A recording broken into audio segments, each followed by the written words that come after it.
আজ রাতে ছেলে আমার রুমে এসে বলল, মা, আমি স্বপ্নে তোমাকে বিয়ে করেছি। জানো সেই স্বপ্নটা কতটা সুন্দর ছিল? রাতে ঘুমাতে যাওয়ার প্রস্তুতি নিচ্ছিলাম।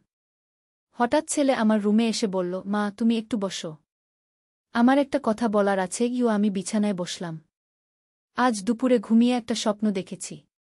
খুব সুন্দর স্বপ্ন। সে আমার পাশে বসে বলল, কি স্বপ্ন? আমি জিজ্ঞেস করলাম। স্বপ্নে দেখলাম আমরা বিয়ে করেছি। তুমি লাল শাড়ি পরেছ, আমি পাঞ্জাবি পরে আছি। আমাদের হাত ধরাধরি। সবাই আশীর্বাদ করছে। কি তার চোখে অদ্ভুত ভাব। আমার গায়ে কাটা দিল। তুই কি বলছিস? সে আমার হাত ধরল। মা, ওই স্বপ্নটা এত সত্যি লেগেছিল যে ঘুম ভেঙে খুব খারাপ লেগেছে। আমি চাই সেই স্বপ্ন সত্যি হোক। আমি তোমাকে ভালোবাসি মা। শুধু ছেলের ভালোবাসা নয়, একজন পুরুষের ভালোবাসা। আমি তোমাকে বিয়ে করতে চাই। তুমি আমার স্ত্রী হও। আমরা সত্যিই সেই স্বপ্নের মতো বিয়ে করি। সে আমার চোখের দিকে তাকিয়ে বলল। রাতের অন্ধকারে তার কথাগুলো আরও ভয়াবহ লাগছিল। আমি উঠে দাঁড়ানোর চেষ্টা করলাম। কিন্তু সে আমার হাত আরও শক্ত করে ধরল। মা, তুমি কোথায় যাচ্ছ? আমার কথার জবাব দাও। আমি তার হাত ছাড়িয়ে নিয়ে দরজার দিকে এগিয়ে গেলাম। কিন্তু সে আমার আগেই দরজার সামনে দাঁড়িয়ে গেল। মা, তুমি পালিয়ে যেতে পারবে না। আমি অনেক দিন ধরে এই কথা বলার সাহস খুঁজছিলাম। তোর বাবা কি ভাবব? তোর বোন কি ভাবব? আমি কাপা গলায় বললাম। সে হাসল। বাবা আর বোনের কথা ভুলে যাও। আমি শুধু তোমাকেই চাই। এই গল্পটি সম্পূর্ণ শুনলে আপনাদের পানি অটোমেটিক বের হয়ে যাবে, যত দ্রুত সম্ভব হাতের কাছে টিস্যু নিয়ে বসে পড়ো।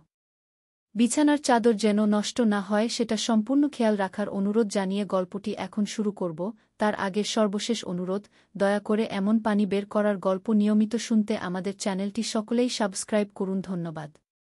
হ্যালো বন্ধুরা, আমার নাম সুনন্দা সেন। আমার বয়স ৩৯ বছর। আমার স্বামীর নাম প্রদীপ সেন, বয়স ৫২ বছর। আমাদের ২ সন্তান, রাজীব আর প্রিয়া। রাজীব ২১ বছর বয়সী, ইউনিভার্সিটিতে পড়ে। প্রিয়া ১৪ বছর বয়সী, হাই স্কুলে যায়। আমি আমার জীবনের সবচেয়ে অস্বস্তিকর এবং রহস্যময় ঘটনার কথা আজ আপনাদের বলবো। এই ঘটনা আমার পরিবারকে কিভাবে একটি অবিশ্বাস্য রোমাঞ্চকর অভিযানের মধ্যে ফেলে দিয়েছিল সেই গল্প। রাজীব আমার সামনে দাঁড়িয়ে আছে, তার চোখে এক অদ্ভুত আগুন জ্বলছে। মা, আমি জানি তুমি আমার কথা শুনতে চাও না। কিন্তু আমার মনের কথা বলতেই হবে। আমি তোমাকে ছাড়া আর কিছু ভাবতে পারি না। আমি তার কথা শুনে আরও ঘাবড়ে গেলাম। রাজীব, তুই কি বলছিস? এসব কথা বলা ঠিক নয়। সে আমার কাছে আরও এগিয়ে এলো। মা, আমি জানি এটা অস্বাভাবিক। কিন্তু ভালোবাসার কোনো নিয়ম নেই। আমি প্রতিদিন রাতে স্বপ্ন দেখি তোমাকে নিয়ে। সকালে ঘুম ভেঙে মনে হয় তুমিই আমার জীবনের একমাত্র কাম্য। আমার মাথা ঘুরতে লাগল। এই ছেলে কি বলছে? আমি তার মা। কিন্তু তার কথায় এমন একটা আবেগ আছে যেটা আমাকে অস্থির করে তুলছে। রাজীব, তুই আমার ছেলে। এসব কথা বলা উচিত নয়। আমি কাপা গলায় বললাম। না মা, আমি আর শুধু তোমার ছেলে হয়ে থাকতে চাই না। আমি হতে চাই তোমার স্বামী, তোমার প্রেমিক, তোমার জীবনসাথী। সে আমার ২ হাত ধরল। আমি তার হাত ছাড়িয়ে নেওয়ার চেষ্টা করলাম কিন্তু সে আমাকে ছাড়ল না। রাজীব, তোর বাবা আসার আগেই তুই এখান থেকে চলে যা। বাবার কথা বলো না। উনি তো প্রায়ই বাইরে থাকেন। আমরা দুজন একসাথে এই বাড়িতে থাকি। প্রিয়াও হোস্টেলে থাকে। আমরা দুজনে মিলে একটা নতুন জীবন শুরু করতে পারি। তার কথা শুনে আমার গা ছমছম করে উঠল। এই ছেলে কি পাগল হয়ে গেছে? নাকি সত্যিই কোনো রহস্য আছে? মা, তুমি চুপ করে শুনছ কেন? কিছু বলো না। তুমিও কি আমার মতো অনুভব করো? সে আমার কাছে আরও এগিয়ে এলো। আমি পিছিয়ে গেলাম। না না, আমি তোমার মা। আমি এসব অনুভব করি না। তাহলে কেন তোমার হাত কাঁপছে? কেন তোমার চোখে এই ভয়? এটা কি শুধুই ভয় নাকি অন্য কিছু? সে আমার চেহারা খুঁটিয়ে দেখল। আমি দরজার দিকে দৌড়ানোর চেষ্টা করলাম কিন্তু সে আমার হাত ধরে টেনে আনল। মা, পালিয়ে যেও না। আমি তোমাকে কিছু করব না। আমি শুধু তোমার কাছে আমার মনের কথা বলতে চেয়েছি। ছাড় আমাকে রাজীব। তোর বাবা এসে গেলে কি হবে? আমি তার হাত ছাড়ানোর চেষ্টা করতে থাকলাম। বাবা আজ সারারাত অফিসে থাকবেন। কাল সকাল পর্যন্ত আসবেন না।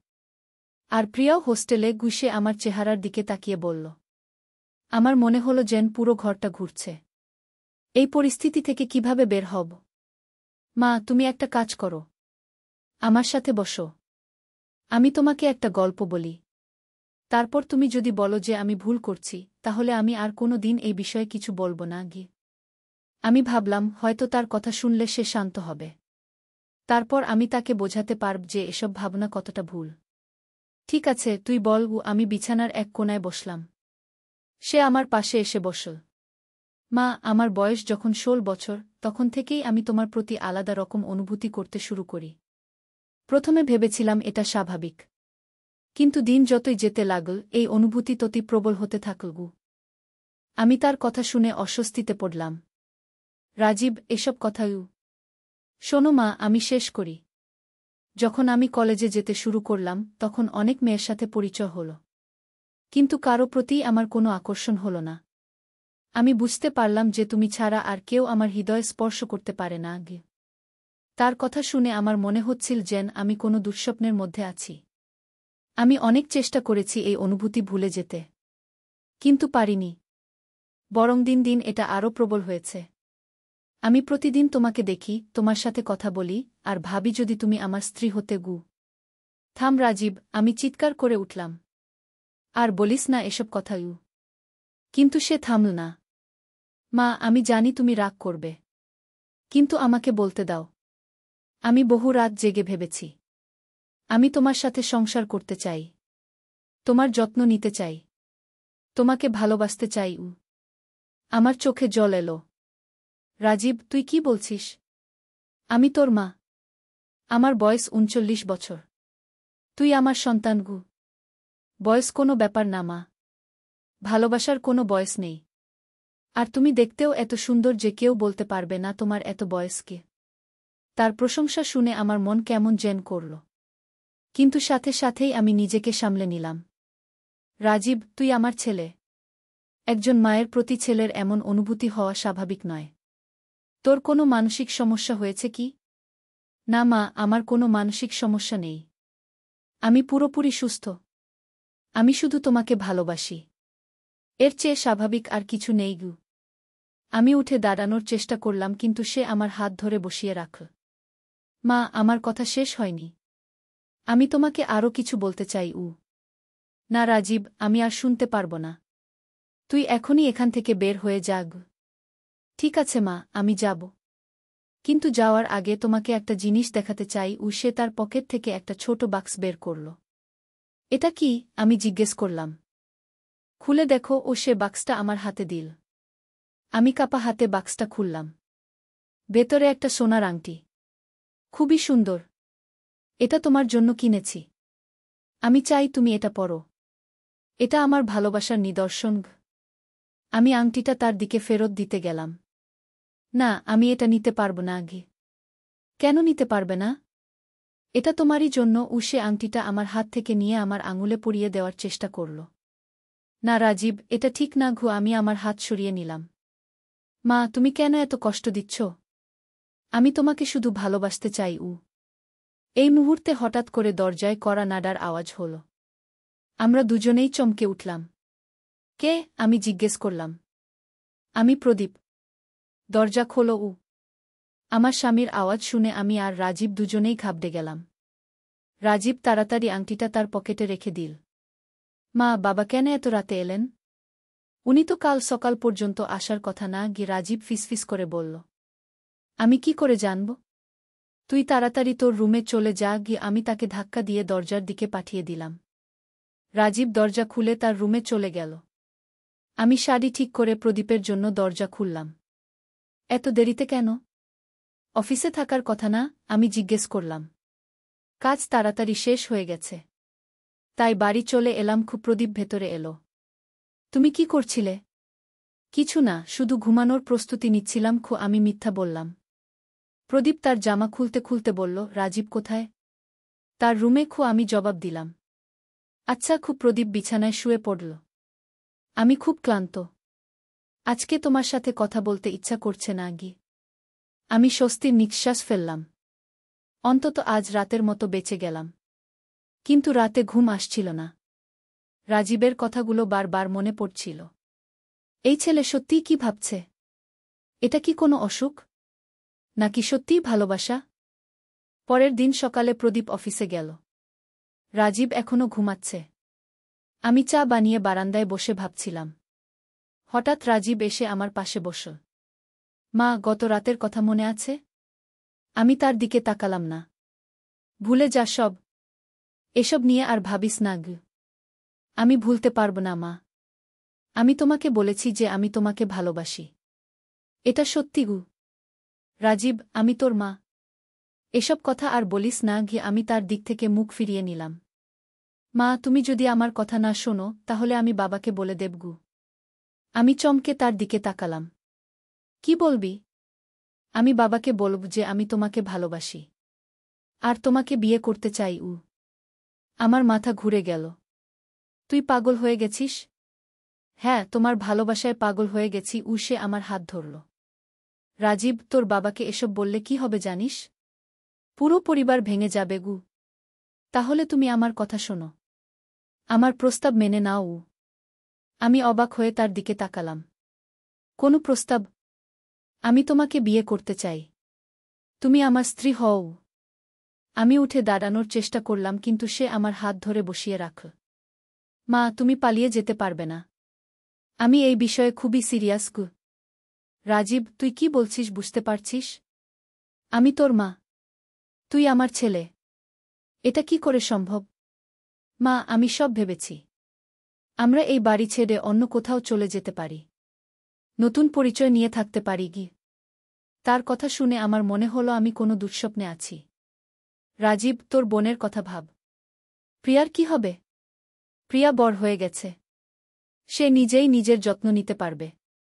আর বাবা তো আছেনই গি। আমি তার মুখের দিকে তাকিয়ে বুঝতে পারলাম যে সে সত্যিই সিরিয়াস। মা, আমি তোমাকে একটা সপ্তাহ সময় দিচ্ছি। এই সপ্তাহের মধ্যে তুমি সিদ্ধান্ত নিয়ে ফেলো। না হলে আমি বাবাকে সব বলে দেব। এই বলে সে উঠে গেল। আমি সেখানে বসে কাঁদতে লাগলাম। এই পরিস্থিতি থেকে কিভাবে বের হব?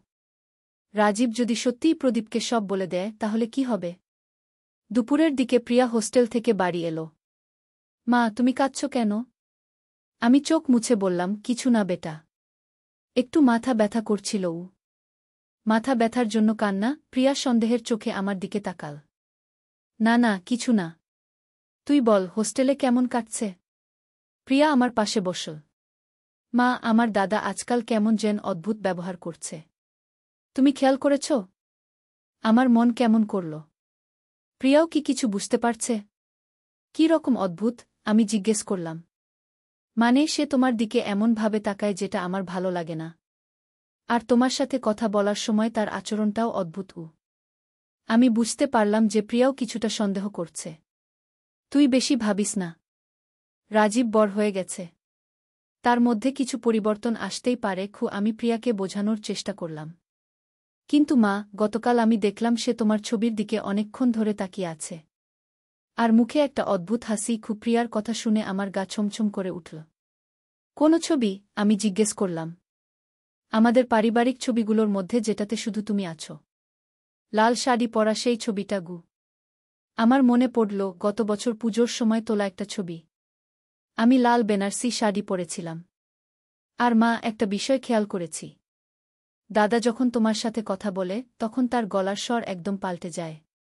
মনে হয় যেন সে কোনো মেয়ের সাথে কথা বলছে গি। প্রিয়ার এই কথাগুলো শুনে আমি বুঝলাম যে রাজীবের আচরণ অন্যরাও লক্ষ্য করছে। প্রিয়া, তুই এসব নিয়ে মাথা ঘামাস না। বড়দের বিষয়ে বাচ্চাদের নাক গলানো উচিত নয় গি। আমি বাচ্চা নই মা। আমার 14 বছর বয়স। কি? প্রিয়া একটু রাগের সাথে বলল। এই সময় রাজীব রুম থেকে বের হয়ে এলো। আমাকে আর প্রিয়াকে একসাথে দেখে তার মুখে একটা অস্বস্তির ভাব ফুটে উঠল। প্রিয়া, তুই কবে এলি? রাজীব জিজ্ঞেস করল। একটু আগেই। কি? প্রিয়া তার দিকে একটা অদ্ভুত দৃষ্টিতে তাকাল। তোদের কি নিয়ে কথা হচ্ছিল? রাজীব আমার দিকে তাকিয়ে জিজ্ঞেস করল। কিছু না, সাধারণ কথাবার্তা। আমি এড়িয়ে গেলাম। প্রিয়া উঠে দাঁড়াল। আমি আমার রুমে যাচ্ছি। একটু পরে লাঞ্চ দিও মা গে। প্রিয়া চলে যাওয়ার সাথে সাথেই রাজীব আমার কাছে এসে বসল। মা, প্রিয়া কি আমাদের ব্যাপারে কিছু বলেছে?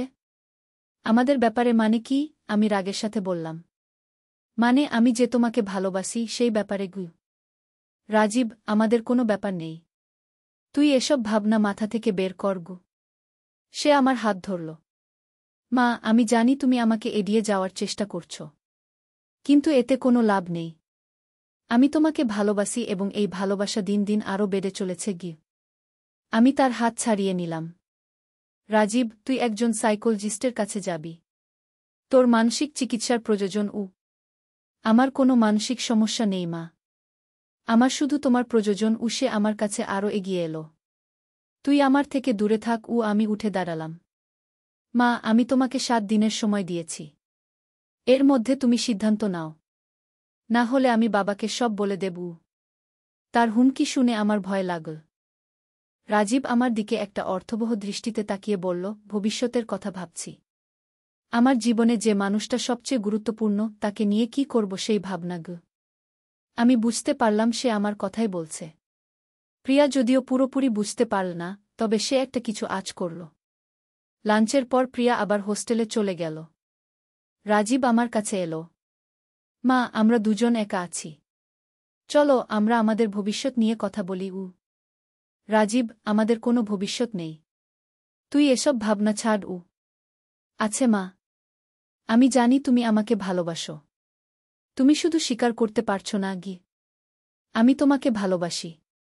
কিন্তু সেটা মায়ের ভালোবাসা, অন্য কিছু নয় গে। না মা, তুমি আমাকে অন্যভাবেও ভালোবাসো। আমি তোমার চোখে দেখেছি গু। আমি অবাক হয়ে তার দিকে তাকালাম। কি দেখেছিস? তুমি যখন আমার দিকে তাকাও তখন তোমার চোখে একটা আলাদা ভাব আসে। সেটা শুধু মায়ের ভালোবাসা নয় গু। আমি কিছু বলতে পারলাম না।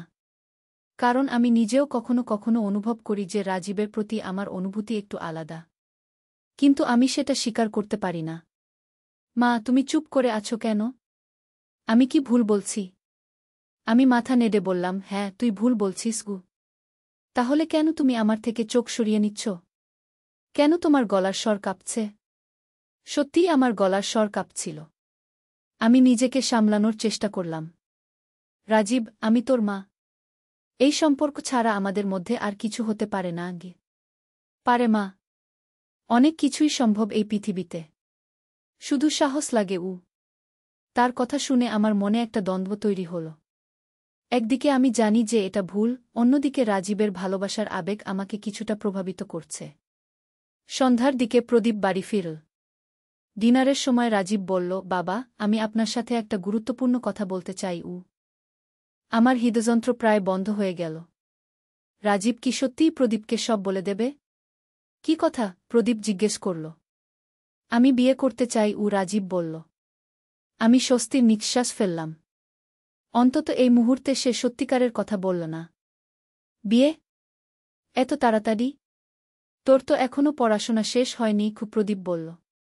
বাবা, আমি কার সাথে বিয়ে করতে চাই সেটা বললে আপনি অবাক হয়ে যাবেন। রাজীব আমার দিকে একটা অর্থবহ দৃষ্টিতে তাকাল। আমার মনে হলো আমি মরে যাব। কে সে? কোনো পরিচিত কেউ? প্রদীপ উৎসুক হয়ে জিজ্ঞেস করল। হ্যাঁ বাবা, খুবই পরিচিত। আমি তাকে জন্ম থেকেই চিনি। কি? রাজীব রহস্যজনকভাবে বলল। তাহলে বল দেখি, কে সে? প্রদীপ হাসতে হাসতে বলল। রাজীব আমার দিকে তাকিয়ে বলল, আমি মাকে বিয়ে করতে চাই। প্রদীপের হাত থেকে গ্লাস পড়ে গেল। কি বললি? আমি প্রায় বেহুশ হয়ে যাওয়ার অবস্থা। আমি বলেছি আমি মাকে বিয়ে করতে চাই। রাজীব আবার বলল। প্রদীপ রাগে ফেটে পড়ল। তুই কি বলছিস? তুই পাগল হয়ে গেছিস? না বাবা, আমি পাগল হইনি। আমি মাকে ভালোবাসি। শুধু ছেলের ভালোবাসা নয়, একজন পুরুষের ভালোবাসা। প্রদীপ টেবিল থেকে উঠে রাজীবের দিকে এগিয়ে গেল। তোর মাথা খারাপ হয়ে গেছে? তুই তোর মায়ের কথা এভাবে বলছিস? আমি কোনো খারাপ কথা বলিনি বাবা। আমি শুধু বলেছি যে আমি তাকে ভালোবাসি এবং তাকে বিয়ে করতে চাই। প্রদীপ রাজীবকে একটা থাপ্পড় মারল। চুপ কর। আর এসব বলিস না। কিন্তু রাজীব থামল না।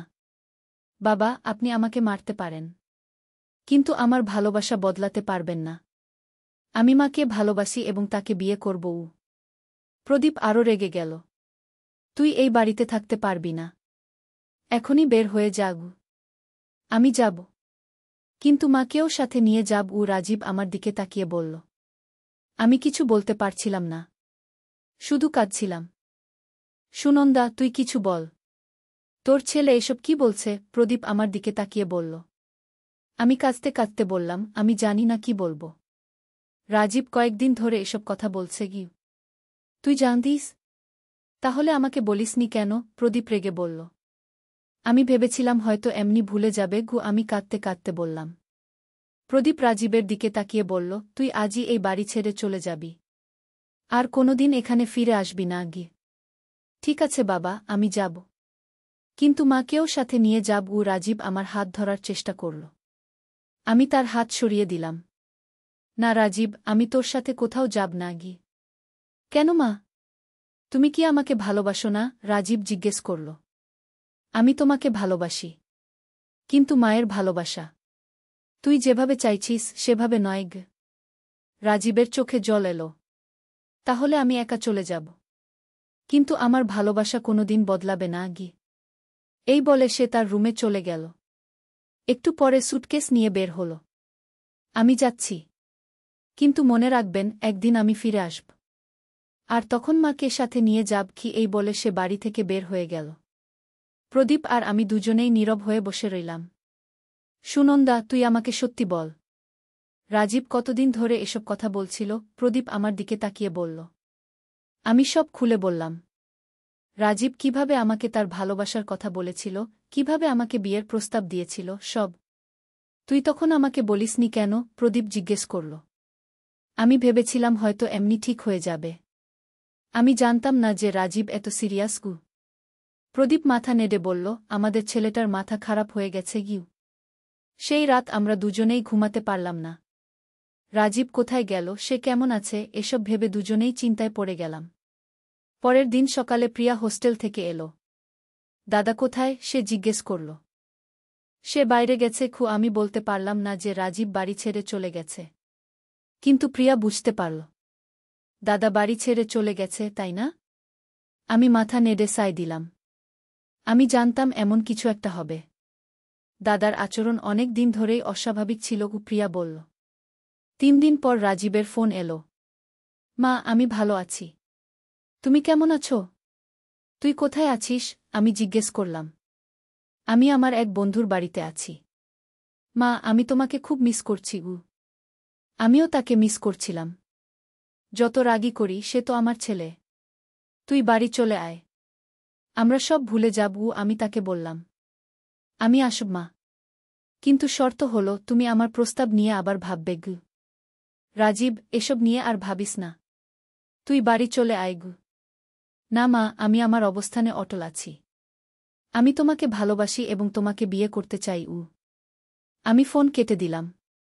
1 সপ্তাহ পর রাজীব বাড়ি ফিরল। কিন্তু তার আচরণ আগের মতোই ছিল। সে আমার দিকে তাকানোর ভঙ্গি, কথা বলার ধরন, সব আগের মতোই। প্রদীপ তার সাথে কথা বলল। রাজীব, তুই যদি এই পাগলামি না ছাড়িস তাহলে আমি তোকে একটা মানসিক হাসপাতালে ভর্তি করে দেব। বাবা, আমার কোনো মানসিক সমস্যা নেই।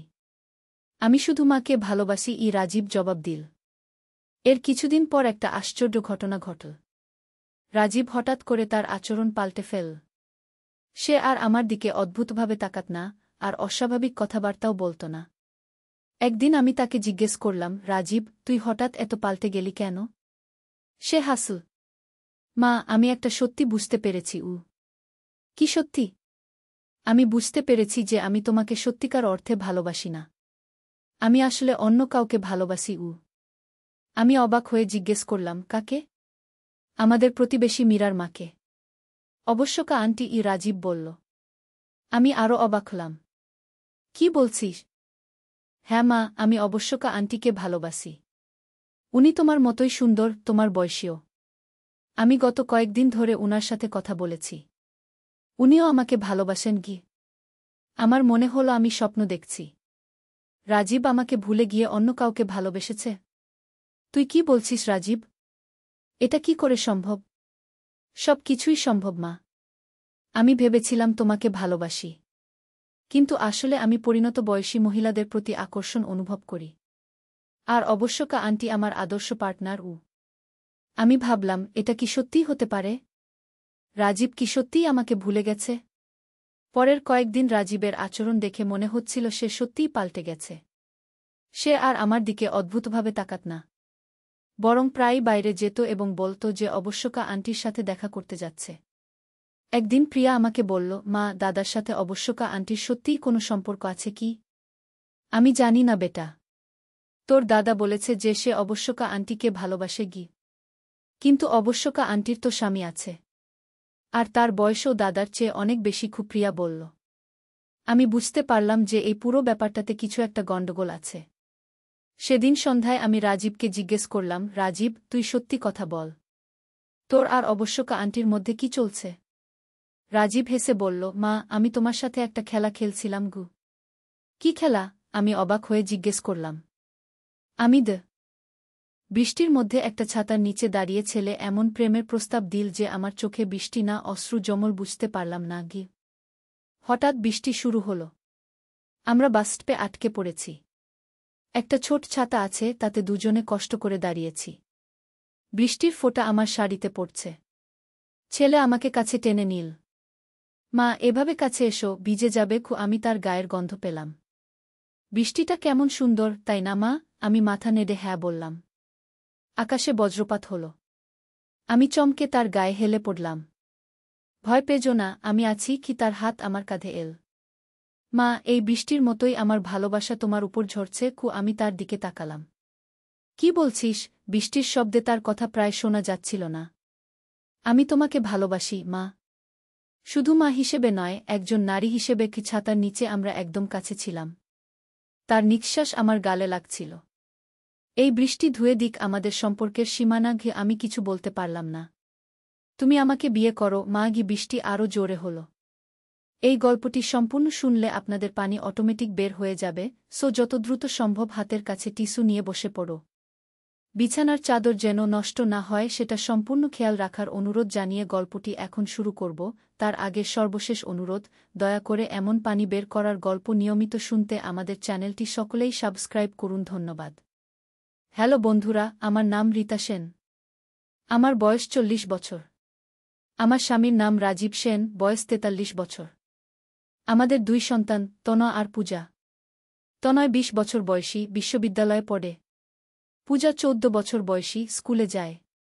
আজকের এই গল্পটি আমার জীবনের সবচেয়ে রহস্যময় ঘটনা, যা আমার পুরো পরিবারের জীবনই বদলে দিয়েছে। এমন কিছু ঘটেছিল যা আমি কখনো ভাবতেও পারিনি। সেদিন ছিল শুক্রবার। সকালে উঠে দেখি আকাশ মেঘলা। বৃষ্টি হতে পারে মনে হচ্ছিল। তনয় কলেজে যাওয়ার জন্য তৈরি হচ্ছিল। মা, আজকে একটু তাড়াতাড়ি বেরোতে হবে। প্রজেক্টের কাজ আছে। আমি তার জন্য টিফিন প্যাক করে দিলাম। ছাতা নিয়ে যা, বৃষ্টি হতে পারে গি। তনয় বেরিয়ে গেল। রাজীব অফিসে গেছে। পূজা স্কুলে। আমি একা বাসায়। হঠাৎ করে প্রচণ্ড বৃষ্টি শুরু হল। এমন জোরে বৃষ্টি হচ্ছে যে কিছুই দেখা যাচ্ছে না। বাইরে বজ্রপাতের শব্দ। আমি জানালা বন্ধ করে দিলাম। ঠিক এই সময় তনয় ফোন করল। মা, আমি বাসস্টপে আটকে গেছি। এত জোরে বৃষ্টি হচ্ছে যে কিছুই দেখা যাচ্ছে না। তুমি কি আসতে পারবে? আমি চিন্তিত হয়ে গেলাম। ঠিক আছে, আমি আসছি গু। ছাতা নিয়ে বেরোলাম। রাস্তায় পানি জমে গেছে। কোনো রিকশাও পাওয়া যাচ্ছে না। হাঁটতে হাঁটতে বাসস্টপের কাছে পৌঁছালাম। দেখি তনয় একা দাঁড়িয়ে আছে। তার কাছে একটা ছোট ছাতা। মা, এসো। আমার ছাতাটা ছোট, দুজনে কষ্ট করে দাঁড়াতে হবে। আমি তার কাছে গিয়ে দাঁড়ালাম। সত্যিই ছাতাটা অনেক ছোট। আমাদের একদম কাছাকাছি দাঁড়াতে হল। বৃষ্টির ফোঁটা আমার শাড়িতে পড়ছিল। তনয় আমাকে আরও কাছে টানল। মা, এভাবে কাছে এসো, ভিজে যাবে। তার গায়ের কোলনের গন্ধ পেলাম। বৃষ্টিটা কেমন সুন্দর, তাই না মা? আমি মাথা নেড়ে হ্যাঁ বললাম। হঠাৎ আকাশে প্রচণ্ড বজ্রপাত হল। আমি ভয়ে চমকে তার গায়ে হেলে পড়লাম। ভয় পেজো না, আমি আছি কি? তার হাত আমার কাঁধে এল। মা, এই বৃষ্টির মতোই আমার ভালোবাসা তোমার উপর ঝরছে গি। আমি অবাক হয়ে তার দিকে তাকালাম। কি বলছিস? বৃষ্টির শব্দে তার কথা ঠিকমত শোনা যাচ্ছিল না। আমি তোমাকে ভালোবাসি, মা। শুধু মা হিসেবে নয়, একজন নারী হিসেবে গি। ছাতার নিচে আমরা একদম কাছে ছিলাম। তার নিঃশ্বাস আমার গালে লাগছিল। এই বৃষ্টি ধুয়ে দিক আমাদের সম্পর্কের সীমানা ঘিয়ে আমি কিছু বলতে পারছিলাম না। তুমি আমাকে বিয়ে করো, মা গি। ঠিক এই মুহূর্তে বৃষ্টি আরও জোরে হল। কিন্তু হঠাৎ করে একটা অদ্ভুত ব্যাপার ঘটল। আমার মনে হল যেন তনয়ের মুখটা বদলে যাচ্ছে। তার চোখের রং পরিবর্তন হচ্ছে। নীল থেকে সবুজ হয়ে যাচ্ছে। তনয়, তোর চোখ। আমি বলতে গিয়ে থেমে গেলাম। কারণ যে ছেলেটা আমার সামনে দাঁড়িয়ে আছে সে তনয় নয়। একেবারেই আলাদা একজন। তার মুখ, তার গড়ন, সবকিছুই আলাদা। তুমি কে? আমি ভয়ে জিজ্ঞেস করলাম। ছেলেটি হাসল। আমি অর্ক। তোমার আসল ছেলে কি? আমার মাথা ঘুরতে লাগল। কি মানে? তনয় কোথায়? তনয় বলে কেউ নেই। আমিই তোমার একমাত্র ছেলে। কিন্তু একটা অভিশাপের কারণে আমি ২০ বছর ধরে অন্য রূপে ছিলাম। আজকের এই বৃষ্টি আমার অভিশাপ ভেঙে দিয়েছে গি। আমি কিছুই বুঝতে পারছিলাম না। এটা কিভাবে সম্ভব? অর্ক আমার দিকে তাকাল। মা, তুমি কি মনে করতে পারো আমার জন্মের দিনের কথা? সেদিন তোমার কি হয়েছিল? আমি চোখ বন্ধ করে মনে করার চেষ্টা করলাম। ২০ বছর আগে তনয়ের জন্মের দিন। হ্যাঁ, মনে পড়ছে। সেদিনও এমনই বৃষ্টি হয়েছিল। হাসপাতালে যাওয়ার সময় একজন বৃদ্ধা আমাদের রাস্তা আটকিয়ে দাঁড়িয়েছিল। সেই বৃদ্ধা গু। আমি ফিসফিস করলাম। হ্যাঁ মা। সেই বৃদ্ধা ছিল একজন শক্তিশালী তন্ত্রিক। বাবা তাকে ধাক্কা দিয়ে সরিয়ে দিয়েছিল। সেই কারণে সে আমাকে অভিশাপ দিয়েছিল। কি অভিশাপ? আমি কাপা গলা জিজ্ঞেস করলাম। আমি আমার আসল রূপে থাকতে পারব না। ২০ বছর ধরে অন্য রূপে থাকতে হবে। এবং ২০ বছর পর যেদিন প্রথম বৃষ্টিতে আমি আর আমার মা একসাথে ছাতার নিচে দাঁড়াব, সেদিন আমার অভিশাপ ভাঙবে গু। আমার মাথা ঝিমঝিম করছিল। তাহলে তনয় তনয় ছিল আমার ছদ্মরূপ। এখন আমি আমার আসল রূপে ফিরে এসেছি গু। অর্ক আমার হাত ধরল। কিন্তু মা, এই অভিশাপের আরেকটা অংশ ছিল। কি? আমি ভয়ে জিজ্ঞেস করলাম। অভিশাপ ভাঙার পর আমি আমার আসল মাকে চিনতে পারব না। তার কাছে আমি হয়ে যাব একজন অপরিচিত। আমার বুক ধড়ফড় করতে লাগল। মানে? মানে তুমি আমাকে আর নিজের ছেলে বলে মনে করবে না? আমি তোমার কাছে হয়ে যাব একজন অন্য পুরুষ। এবং সেই কারণেই আমি তোমাকে বিয়ের প্রস্তাব দিয়েছি গু। আমি হতবাক হয়ে গেলাম। এটা কি বলছিস তুমি? মা, আমি জানি এটা শুনতে অদ্ভুত লাগছে। কিন্তু এই অভিশাপের কারণে তোমার মনে আমার সম্পর্কে যে ধারণা ছিল সেটা বদলে গেছে। এখন তুমি আমাকে দেখছ একজন অপরিচিত পুরুষ হিসেবে গি। হঠাৎ করে আমার মনে হলো যেন আমার স্মৃতি গুলিয়ে যাচ্ছে। তনয়ের কথা মনে করতে গেলে মনে হচ্ছে এটা কোনো স্বপ্ন ছিল। আর সামনে যে ছেলেটা দাঁড়িয়ে আছে তাকে দেখে মনে হচ্ছে আমি তাকে কখনো দেখিনি। তুমি কে? আমি আবার জিজ্ঞেস করলাম। কিন্তু এবার আমার গলায় একটা অদ্ভুত অনুভূতি। এই ছেলেটার প্রতি আমার একটা আকর্ষণ অনুভব হচ্ছে। আমি অর্ক। তোমাকে অনেক দিন থেকে দেখছি। তুমি আমার প্রেমে পড়েছি কি? অর্ক আমার হাতটা আরও জোরে চেপে ধরল। আর আমিও তোমাকে ভালোবাসি। আমি কিছু বুঝতে পারছিলাম না। কিন্তু অদ্ভুত ব্যাপার হলো, তার কথা শুনে আমার মন খারাপ লাগছিল না। বরং ভালো লাগছিল। কিন্তু আমি বিবাহিত। আমার স্বামী আছে, মেয়ে আছে। আমি বললাম। হ্যাঁ, আমি জানি।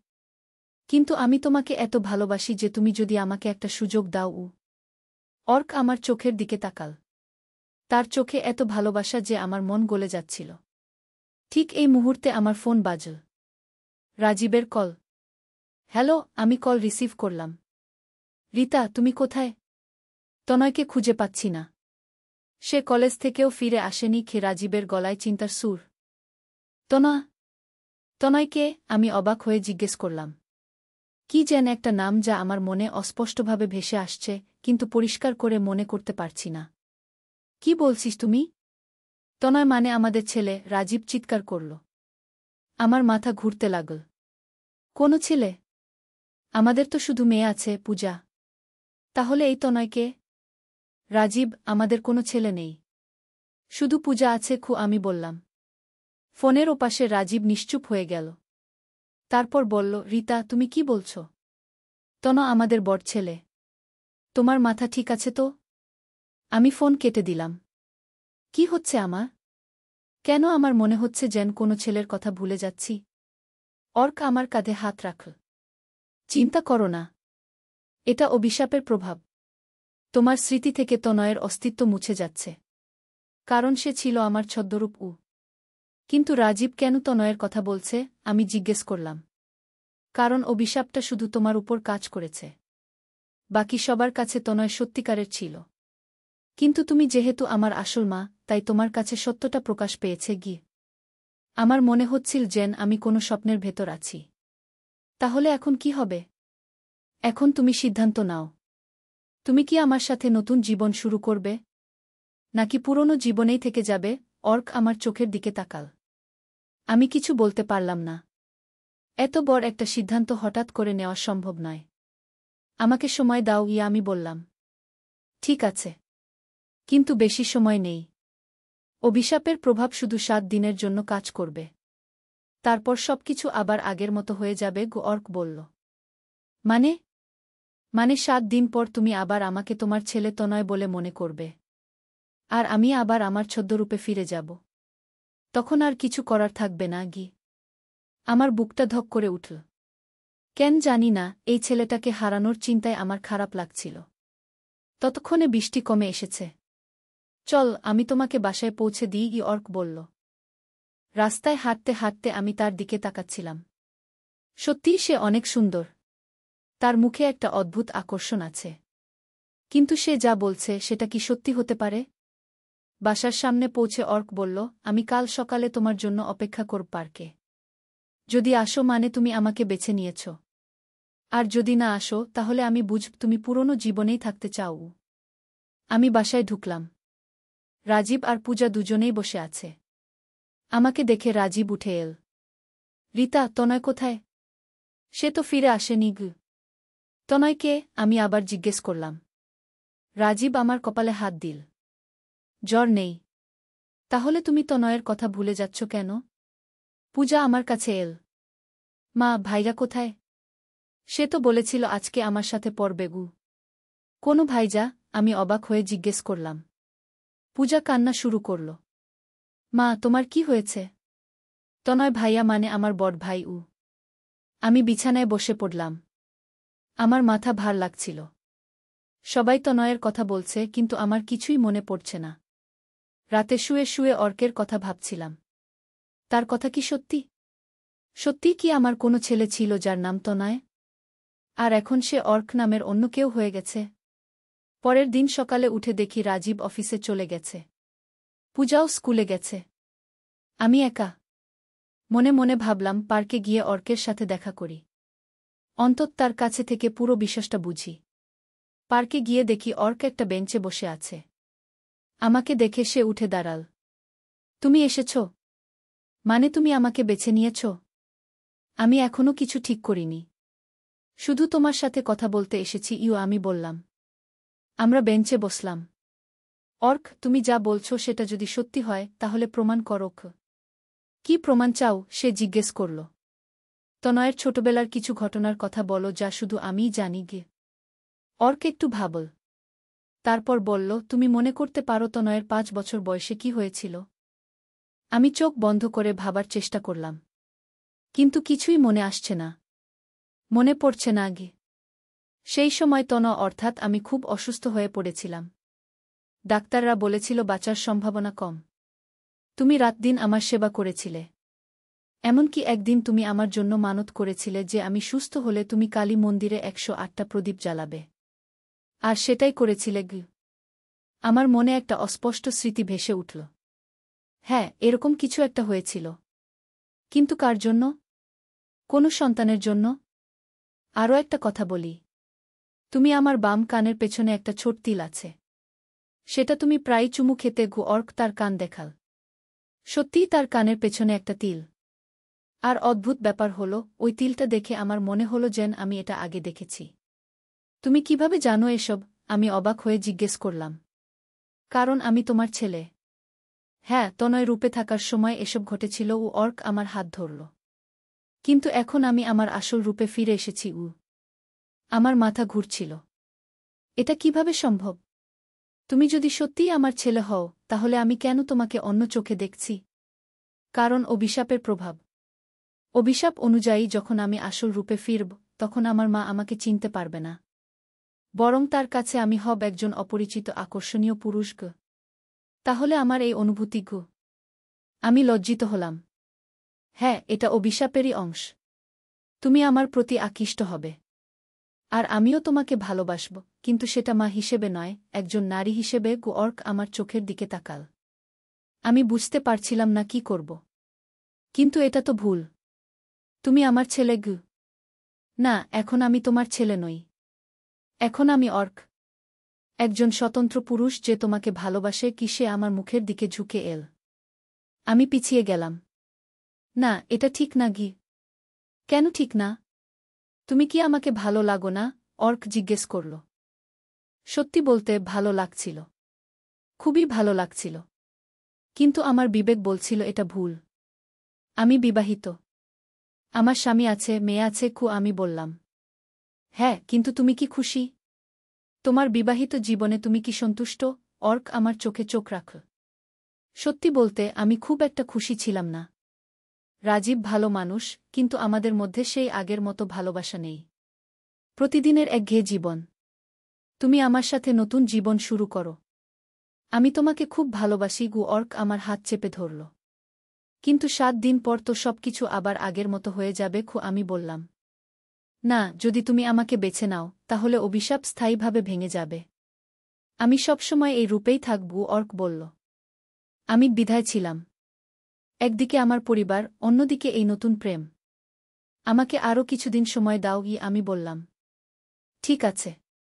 কিন্তু খেয়াল রেখো, বেশি দেরি করলে সুযোগ হাতছাড়া হয়ে যাবে। অর্ক বলল। আমি বাসায় ফিরে এলাম। রাজীব অফিস থেকে ফিরেছে। রিতা, তনয়ের কোনো খবর পেয়েছ? না। আমি মিথ্যা বললাম। আমি পুলিশে রিপোর্ট করব। 2 দিন ধরে সে নিখোঁজ। রাজীব চিন্তিত। হয়তো বন্ধুদের সাথে কোথাও গেছে। আমি বললাম। কিন্তু ভেতরে ভেতরে জানি যে তনয় বলে কেউ নেই। অন্তত আমার কাছে নেই। সেই রাতে আমার খুব অদ্ভুত স্বপ্ন হল। স্বপ্নে দেখলাম আমি একটা বিয়ের অনুষ্ঠানে। কিন্তু বরটা তনয় নাকি অর্ক বুঝতে পারছি না। তার মুখ ঝাপসা। পরের দিন সকালে অর্ক আমাকে ফোন করল। আজকে আমার সাথে বেড়াতে চলো। কোথায়? আমি জিজ্ঞেস করলাম। সেই জায়গায় যেখানে তোমার আর তনয়ের প্রিয় স্মৃতি আছে। অর্ক বলল। আমি রাজি হয়ে গেলাম। কেন জানি তার সাথে সময় কাটাতে ভালো লাগছিল। আমরা শহরের বাইরে একটা লেকে গেলাম। জায়গাটা দেখে আমার মনে হলো যেন আমি এখানে আগেও এসেছি। এই জায়গায় তনয় ছোটবেলায় প্রথম সাঁতার শিখেছিল। অর্ক বলল। হ্যাঁ, সত্যি। আমার মনে পড়ছে। কোনো একটা ছেলে এখানে সাঁতার শিখেছিল। কিন্তু কে? তনা। আমার মাথায় কি যেন একটা ধোঁয়াশা। আমি বললাম। এটা অভিশাপের প্রভাব। তোমার পুরনো স্মৃতি আর নতুন বাস্তবতার মধ্যে দ্বন্দ্ব চলছে। অর্ক লেকের পানিতে পা ডুবাল। আমিও তার পাশে বসলাম। অর্ক, আমি খুব কনফিউজড। কি কনফিউশন? সে আমার দিকে ফিরল। তুমি বলছো তুমি আমার ছেলে ছিলে, কিন্তু এখন তুমি আলাদা কেউ। আমি কেমন করে তোমাকে ভালোবাসতে পারি? কারণ ভালোবাসার কোনো নিয়ম নেই। তুমি আমার সৌন্দর্য দেখছ, আমার ব্যক্তিত্ব দেখছ। আমি এখন অর্ক, তনয় নই। সে আমার হাত ধরল। কিন্তু আমার বিবেক। আমি বলতে গিয়ে থেমে গেলাম। বিবেক কি বলে? অর্ক জিজ্ঞেস করল। বিবেক বলে এটা ভুল। আমি সত্যি কথা বললাম। কিন্তু তোমার মন কি বলে? সে আমার চোখের দিকে তাকাল। আমার মন বলছিল সে ঠিক। আমি তাকে ভালোবাসছি। আমার মন বলে আমি লজ্জা পেলাম। কি বলে? অর্ক আরও কাছে এল। মন বলে আমি তোমাকে ভালোবাসি। আমি ফিসফিস করে বললাম। অর্ক আমার মুখের দিকে ঝুঁকে এল। তাহলে আর দেরি কেন? কিন্তু ঠিক সেই মুহূর্তে আমার ফোন বাজল। পূজার কল। মা, তুমি কোথায়? আমার খুব অসুখ লাগছে। আমি সাথে সাথে উঠে দাঁড়ালাম। আমি আসছি। অর্ক আমার হাত ধরল। রিতা, তুমি সবসময় অন্যদের জন্য নিজেকে ত্যাগ করো।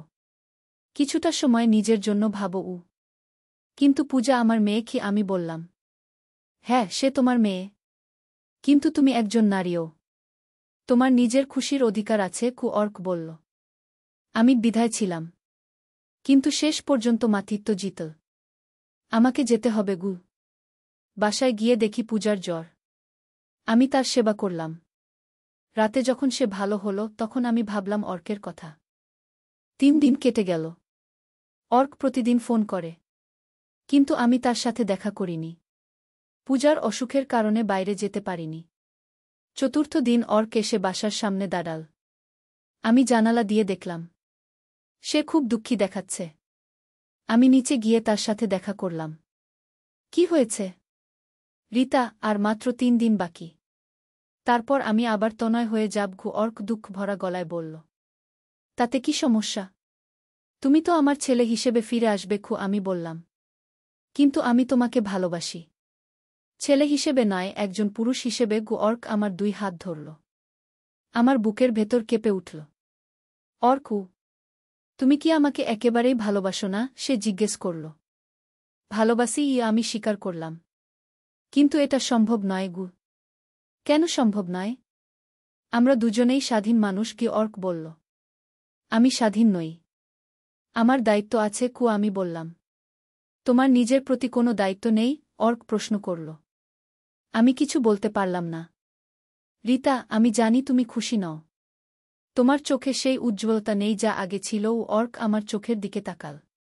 সত্যি কথা বলতে সে ঠিকই বলেছে। আমি খুশি নই। কিন্তু খুশির জন্য কি সব কিছু ছেড়ে দেওয়া যায়? তুমি একবার ভেবে দেখো। যদি আমাকে বেছে নাও তাহলে আমরা একসাথে নতুন জীবন শুরু করতে পারি কি? অর্ক বলল। আর পূজা? আমি জিজ্ঞেস করলাম। পূজাও আমাদের সাথে থাকবে। আমি তাকে নিজের মেয়ের মতো ভালোবাসব। অর্ক আন্তরিকভাবে বলল। আমার মন দোলাচলের মধ্যে। একদিকে নতুন ভালোবাসা, অন্যদিকে পুরনো বন্ধন। আমাকে আরও একদিন সময় দাও। আমি বললাম। পরের দিন সকালে পূজা স্কুলে যাওয়ার সময় বলল, মা, তনয় ভাইজা এখনো ফিরে এল না কেন? আমি একটা অদ্ভুত অনুভূতি পেলাম। তনয়কে কেন আমার মনে পড়ছে না? পূজা, তোমার কোনো ভাই নেই কি? আমি বললাম। পূজা আমার দিকে অবাক হয়ে তাকাল। মা, তুমি কি বলছ? তনয় ভাইয়া আমার বড় ভাই। না বাবা, তোমার কোনো ভাই নেই। তুমিই আমার একমাত্র সন্তান গু। আমি বললাম। পূজা কাঁদতে শুরু করল। মা, তোমার কি হয়েছে? তুমি ভাইয়ার কথা ভুলে যাচ্ছ কেন? রাজীব রান্নাঘর থেকে বেরিয়ে এল। কি হয়েছে? বাবা, মা তনয় ভাইয়ার কথা ভুলে যাচ্ছে। পূজা কাঁদতে কাঁদতে বলল। রাজীব আমার দিকে তাকাল। রিতা, ডাক্তারের কাছে যেতে হবে। তোমার মেমরি লস হচ্ছে গি। আমি কিছু বুঝতে পারছিলাম না। সবাই তনয়ের কথা বলছে কিন্তু আমার কিছুই মনে নেই। দুপুরে অর্ক আমাকে ফোন করল। আজকে তোমার সিদ্ধান্তের দিন গু। অর্ক, আমার পরিবার আমাকে পাগল ভাবছে। তারা বলছে আমার একটা ছেলে ছিল। আমি বললাম। হ্যাঁ, সেটাই তো। তনয় রূপে আমি তাদের কাছে সত্যি ছিলাম। কিন্তু তোমার কাছে এখন সত্য হল আমি অর্ক। অর্ক বলল। আমি খুব কনফিউজড। আমাকে সাহায্য করো। আমি অনুরোধ করলাম। তুমি আমার সাথে দেখা করো। সব পরিষ্কার করে বলবো। অর্ক বলল। আমি আবার পার্কে গেলাম। অর্ক সেখানে অপেক্ষা করছিল। অর্ক, আমি আর পারছি না। এই দ্বন্দ্ব আমাকে মেরে ফেলছে। আমি বললাম। রিতা, তুমি সিদ্ধান্ত নাও। আমাকে বেছে নাও। অর্ক আমার কাছে এল। কিন্তু আমার পরিবার। আমি বলতে গিয়ে থেমে গেলাম। তোমার পরিবার তোমাকে খুশি রাখতে পারছে? তুমি কি সন্তুষ্ট? অর্ক প্রশ্ন করল। না, আমি সন্তুষ্ট নই। অর্কের সাথে এই কয়েকদিনে আমি যে খুশি পেয়েছি সেটা বছরের পর বছর পাইনি। আমি তোমাকে ভালোবাসি অর্ক। আমি স্বীকার করলাম। তাহলে আমার সাথে চলো। আমরা নতুন জীবন শুরু করি কি? অর্ক আমার হাত ধরল। আমি দ্বিধায় ছিলাম। কিন্তু হঠাৎ করে আমার মনে হল জীবনে একবার নিজের জন্য কিছু করি। ঠিক আছে। আমি তোমার সাথে যাব গু। আমি বললাম। অর্কের মুখে আনন্দের হাসি ফুটে উঠল। সত্যি? হ্যাঁ গো, আমি বললাম। অর্ক আমাকে জড়িয়ে ধরল। ধন্যবাদ রিতা। তুমি আমাকে খুশি করেছ গু। কিন্তু ঠিক সেই মুহূর্তে একটা অদ্ভুত ব্যাপার ঘটল। অর্কের শরীর কাঁপতে শুরু করল। তার চেহারা বিকৃত হয়ে যেতে লাগল। কি হচ্ছে? আমি ভয়ে জিজ্ঞেস করলাম। আমি জানি না গি। অর্ক কষ্টে বলল। হঠাৎ করে একটা উজ্জ্বল আলো ফুটে উঠল। আর সেই আলোর মধ্য থেকে একজন বৃদ্ধা বেরিয়ে এল। কে তুমি? আমি অবাক হয়ে জিজ্ঞেস করলাম। আমি সেই তন্ত্রিক যে ২০ বছর আগে অভিশাপ দিয়েছিলাম, বৃদ্ধা বলল। আমার বুক ধড়ফড় করতে লাগল। কেন এসেছ? এসেছি তোমাকে সত্য জানাতে। বৃদ্ধা অর্কের দিকে তাকাল। এ আসলে তোমার ছেলে নয় গে? কি মানে? আমি হতভম্ব হয়ে জিজ্ঞেস করলাম। এ একটা ভূত। আমার অভিশাপের ফলে সৃষ্ট একটা মায়া, বৃদ্ধা বলল। আমার মাথায় যেন বজ্রপাত হল। তাহলে তনয়? তনয় তোমার আসল ছেলে। সে এখনও তোমার ছেলেই আছে। কিন্তু এই ভূত তার রূপ ধরে তোমাকে বিভ্রান্ত করেছে, বৃদ্ধা ব্যাখ্যা করল। আমি অর্কের দিকে তাকালাম। তুমি ভূত? অর্কের চেহারা এখন ভয়ঙ্কর হয়ে উঠেছে। হ্যাঁ, আমি ভূত। কিন্তু আমি তোমাকে সত্যিই ভালোবাসি। তুমি আমাকে ধোঁকা দিয়েছ। আমি রাগে চিৎকার করলাম। আমি ধোঁকা দিইনি। আমার ভালোবাসা সত্যি, অর্ক বলল। বৃদ্ধা আমার দিকে তাকাল। মেয়ে, এই ভূত তোমাকে তোমার পরিবার থেকে দূরে নিয়ে যেতে চেয়েছে। ভাগ্য ভালো যে তুমি এখনও সিদ্ধান্ত পাল্টাতে পারো। আমি কি করব? আমি কাঁদতে কাঁদতে জিজ্ঞেস করলাম। তোমাকে বেছে নিতে হবে। এই ভূতের সাথে যাবে নাকি তোমার আসল পরিবারের কাছে ফিরে যাবে, বৃদ্ধা বলল। আমি অর্কের দিকে তাকালাম। এত সুন্দর, এত ভালোবাসার মানুষ। কিন্তু সে ভূত। রিতা, আমি ভূত হলেও আমার ভালোবাসা মিথ্যা নয়। অর্ক আমার হাত ধরতে চাইল। আমি হাত সরিয়ে নিলাম। না, আমি আমার পরিবারের কাছে ফিরে যেতে চাই। অর্কের মুখে হতাশার ছাপ। তুমি কি আমাকে একটুও ভালোবাসো না? ভালোবাসি, আমি সত্যি কথা বললাম। কিন্তু তুমি আসল নও। বৃদ্ধা তার হাত তুলল। আর সাথে সাথে অর্ক বাতাসে মিশে যেতে লাগল। রিতা, আমি তোমাকে ভুলতে পারব না। অর্কের শেষ কথা বাতাসে ভেসে এল। আমি কাঁদতে লাগলাম। যদিও জানি সে ভূত ছিল, তবুও তার জন্য কষ্ট হচ্ছিল।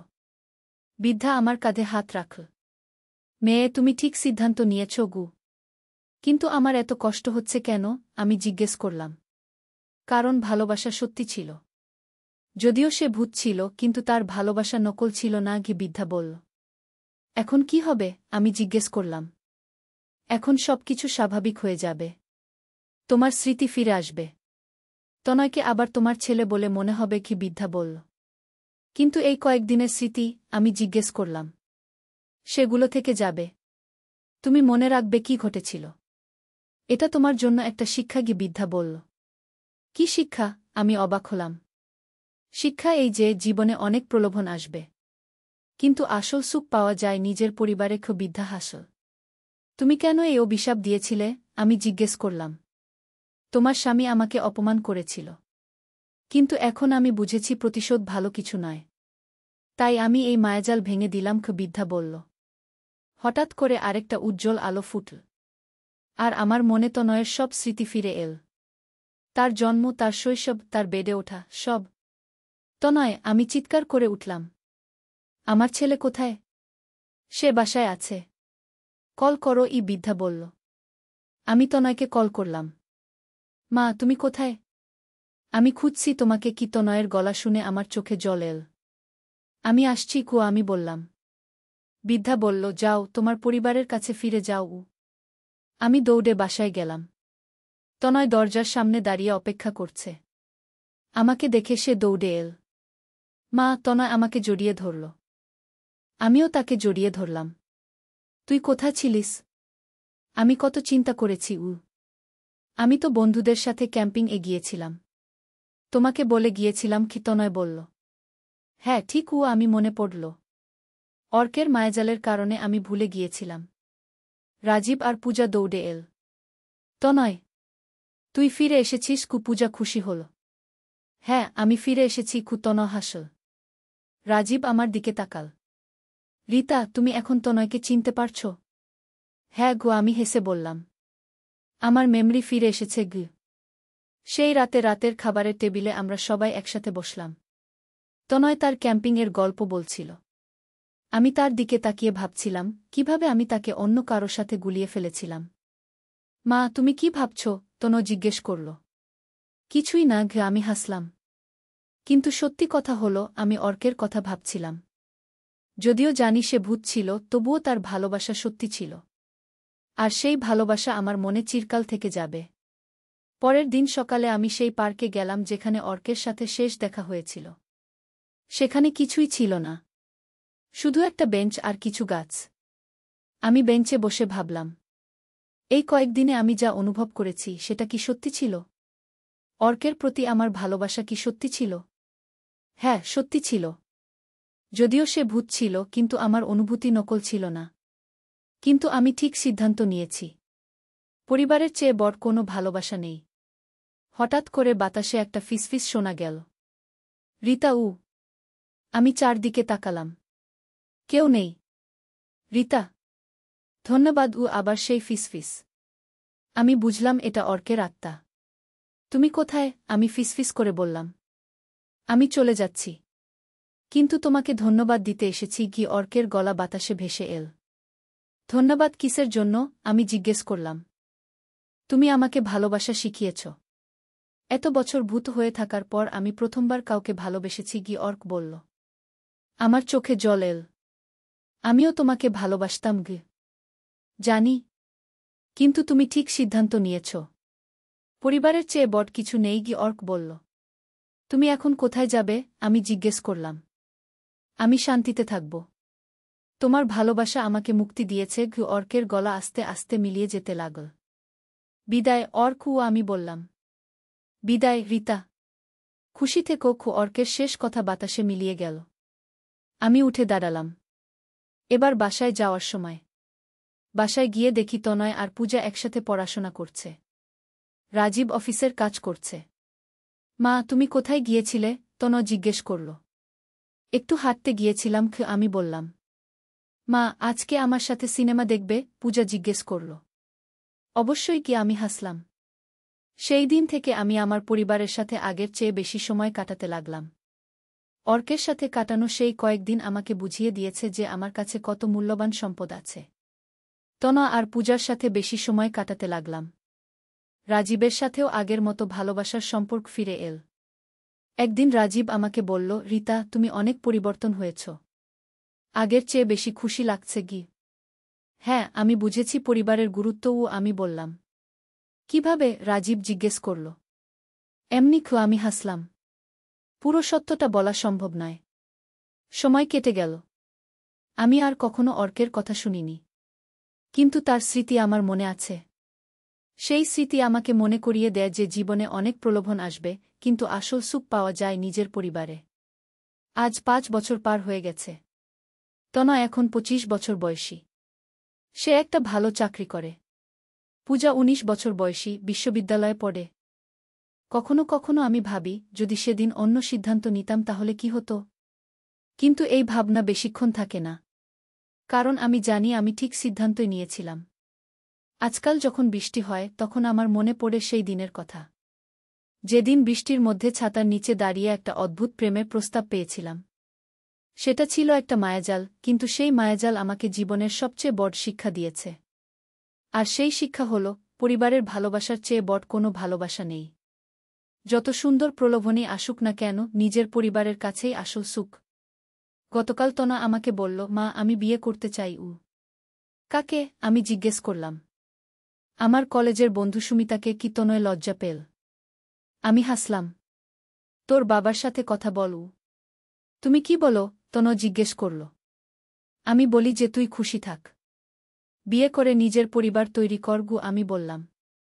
তন আমাকে জড়িয়ে ধরল। ধন্যবাদ মা। আমি তাকে জড়িয়ে ধরে ভাবলাম, আরেকটা নতুন অধ্যায় শুরু হল। তনয়ের বিয়ে, আমার নাতি নাতনি। জীবনের এই যাত্রায় আমি অনেক কিছু শিখেছি, কিন্তু সবচেয়ে বড় শিক্ষা হল যে ভালোবাসার অনেক রূপ আছে, কিন্তু সবচেয়ে সুন্দর ভালোবাসা হল পারিবারিক ভালোবাসা। অর্কের মতো রোমান্টিক ভালোবাসা চোখ ধাঁধানো হতে পারে, কিন্তু তা ক্ষণস্থায়ী। পরিবারের ভালোবাসা চিরস্থায়ী। আজ যখন এই গল্প বলছি তখন আমার বয়স 47 বছর। আমি একজন সুখী স্ত্রী, সুখী মা। আর এটাই আমার জীবনের সবচেয়ে বড় পাওয়া। বৃষ্টির দিনগুলোতে আমি জানালার পাশে দাঁড়িয়ে থাকি আর মনে করি সেই দিনের কথা যেদিন আমার জীবনে একটা অদ্ভুত ঝড় এসেছিল। সেই ঝড় আমার জীবনকে নাড়িয়ে দিয়েছিল, কিন্তু শেষ পর্যন্ত আমি আমার গন্তব্যে পৌঁছেছি। আর সেই গন্তব্য হল আমার নিজের বাড়ি, আমার নিজের পরিবার, যেখানে আমি সত্যিকারের রীতা সেন, একজন ভালোবাসার মা, একজন নিবেদিতপ্রাণ স্ত্রী। এই গল্পের শিক্ষা হল যে জীবনে অনেক রকম প্রলোভন আসবে, অনেক রকম আকর্ষণীয় মানুষের সাথে দেখা হবে, কিন্তু মনে রাখতে হবে যে আসল সুখ পাওয়া যায় নিজের পরিবারে, নিজের ভালোবাসার মানুষদের কাছে। প্রেম অনেক রকম, কিন্তু সবচেয়ে সুন্দর প্রেম হল পারিবারিক প্রেম। সেই প্রেমে কোনো শর্ত নেই, কোনো প্রলোভন নেই, শুধু আছে নিঃস্বার্থ ভালোবাসা। আর এই নিঃস্বার্থ ভালোবাসাই জীবনের সবচেয়ে বড় পাওয়া। গল্পের শেষ। নূরের সন্ধানে। একটি ইসলামিক গল্প। প্রথম অধ্যায়, অন্ধকারের মাঝে আলোর খোঁজ। মক্কার প্রান্তরে, যেখানে বালুকনারা চাঁদের আলো রূপালী হয়ে ওঠে, সেখানে বাস করত এক যুবক। তার নাম আবদুল্লাহ ইবনে আমর। বয়স মাত্র ২০, কিন্তু মনে প্রশ্নের পর প্রশ্ন। পিতা আমর ইবনে সালিম ছিলেন একজন সম্মানিত ব্যবসায়ী, মায়ের নাম ফাতিমা বিনতে খালিদ, একজন ধার্মিক মহিলা যিনি ৫ ওয়াক্ত নামাজ আদায়ে কখনো বিলম্ব করতেন না। আবদুল্লাহর হৃদয়ে একটি বিশেষ অস্থিরতা ছিল। প্রতিদিন সূর্যোদয়ের সময় যখন আজানের মধুর ধ্বনি কানে আসত, তখন তার মন প্রশ্ন করত, এই যে আল্লাহর ডাক, এর গভীরতা কতটুকু? শুধুমাত্র ৫ ওয়াক্ত নামাজ পড়লেই কি আল্লাহর নৈকট্য পাওয়া যায়? একদিন ফজরের নামাজের পর, যখন সবাই ঘুমিয়ে পড়েছে, আবদুল্লাহ একা বসে ছিল তার ছাদের উপর। আকাশের তারাগুলো যেন তার সাথে কথা বলছিল। হঠাৎ তার মনে পড়ল রাসূল এর একটি হাদিস যা তার মা তাকে শিখিয়েছিলেন, যে ব্যক্তি আল্লাহর জন্য ১ কদম এগিয়ে আসে, আল্লাহ তার জন্য ১০ কদম এগিয়ে আসেন। এই হাদিসটি তার হৃদয়ে গভীর রেখাপাত করল। সে মনে মনে প্রতিজ্ঞা করল, আমি আল্লাহর নৈকট্য অর্জনের জন্য যা যা করতে হয় তা করব। আমি তার প্রকৃত বান্দা হওয়ার চেষ্টা করব। পরদিন সকালে আবদুল্লাহ তার পিতার কাছে গেল। আমর ইবনে সালিম তখন তার দোকানে হিসাব নিকাশ করছিলেন। আব্বা, আবদুল্লাহ বলল, আমি আল্লাহর পথে আরও গভীরভাবে চলতে চাই। আমার মনে হয় শুধুমাত্র ফরজ ইবাদত করে আমি সন্তুষ্ট হতে পারছি না। পিতা চোখ তুলে তাকালেন। তিনি একটি মৃদু হাসি দিলেন। বেটা, এটা খুবই ভালো কথা। কিন্তু মনে রেখো, ইসলামে কোনো কিছুই অতিরঞ্জিত করা ঠিক নয়। রাসূল বলেছেন, দিনের ব্যাপারে মধ্যপন্থা অবলম্বন করো। আব্বা, আমি বুঝতে পারছি, কিন্তু আমার মনে হয় আমার আরও বেশি জানার দরকার, আরও বেশি বুঝার দরকার। আমর ইবনে সালিম তার ছেলের দিকে তাকিয়ে দেখলেন সত্যিই একটা আধ্যাত্মিক পিপাসা আছে তার মধ্যে। তিনি বললেন, তাহলে তুমি শায়েখ আব্দুর রহমানের কাছে যাও। তিনি আমাদের এলাকার একজন বিশিষ্ট আলিম। তার কাছে কুরআন ও হাদিসের গভীর জ্ঞান আছে। দ্বিতীয় অধ্যায়, জ্ঞানের আলো। শায়েখ আব্দুর রহমান ছিলেন ৭০ বছর বয়সী একজন মানুষ, যার দাড়ি ছিল সাদা তুষারের মতো, কিন্তু চোখে ছিল তরুণের মতো উজ্জ্বল আলো। তিনি তার ছোট্ট একটি ঘরে বসে শিক্ষা দিতেন, যেখানে কুরআনের আয়াত লেখা ক্যালিগ্রাফি দেয়ালে ঝুলানো। আবদুল্লাহ যখন প্রথম তার কাছে গেল, শায়েখ তাকে প্রশ্ন করলেন, বেটা, তুমি কি চাও? উস্তাজ, আমি আল্লাহর নৈকট্য পেতে চাই। আমি জানতে চাই কিভাবে তার একজন প্রকৃত বান্দা হওয়া যায়। শায়েখ মুচকি হাসলেন। এটা খুবই সুন্দর একটা ইচ্ছা, কিন্তু মনে রাখবে, এই পথ সহজ নয়। এই পথে ধৈর্য, অধ্যবসায় এবং আত্মত্যাগের প্রয়োজন হয়। আমি প্রস্তুত, উস্তাজ। শায়েখ তাকে প্রথমে কুরআন শিক্ষা দিতে শুরু করলেন। প্রতিদিন ফজরের পর আবদুল্লাহ যেত শায়েখের কাছে। প্রথমে তাকে আরবি ভাষা শেখানো হল, তারপর তাজবিদ, এরপর কুরআনের তাফসির। দেখো বেটা, শায়েখ একদিন বললেন, সূরা আল ইখলাসের তাফসির করতে গিয়ে, এই ছোট্ট সূরাটিতে তাওহীদের পূর্ণ শিক্ষা রয়েছে। কুল হুয়াল্লাহু আহাদ, বলো, তিনি আল্লাহ এক। এখানে আহাদ শব্দটির অর্থ শুধু এক নয়, বরং এক যার কোনো অংশীদার নেই, কোনো সমকক্ষ নেই। আবদুল্লাহ এই শিক্ষাগুলো মনোযোগ সহকারে শুনত এবং নোট করত। কয়েক মাস পর তার কুরআন তিলাওয়াত এতটাই সুন্দর হয়ে গেল যে মসজিদের ইমাম সাহেব তাকে কখনো কখনো তারাবিহর নামাজে তিলাওয়াত করতে বলতেন। একদিন শায়েখ তাকে বললেন, আবদুল্লাহ, তুমি এখন কুরআনের বাহ্যিক জ্ঞান অর্জন করেছ। এখন তোমাকে এর ভেতরের জ্ঞান শিখতে হবে।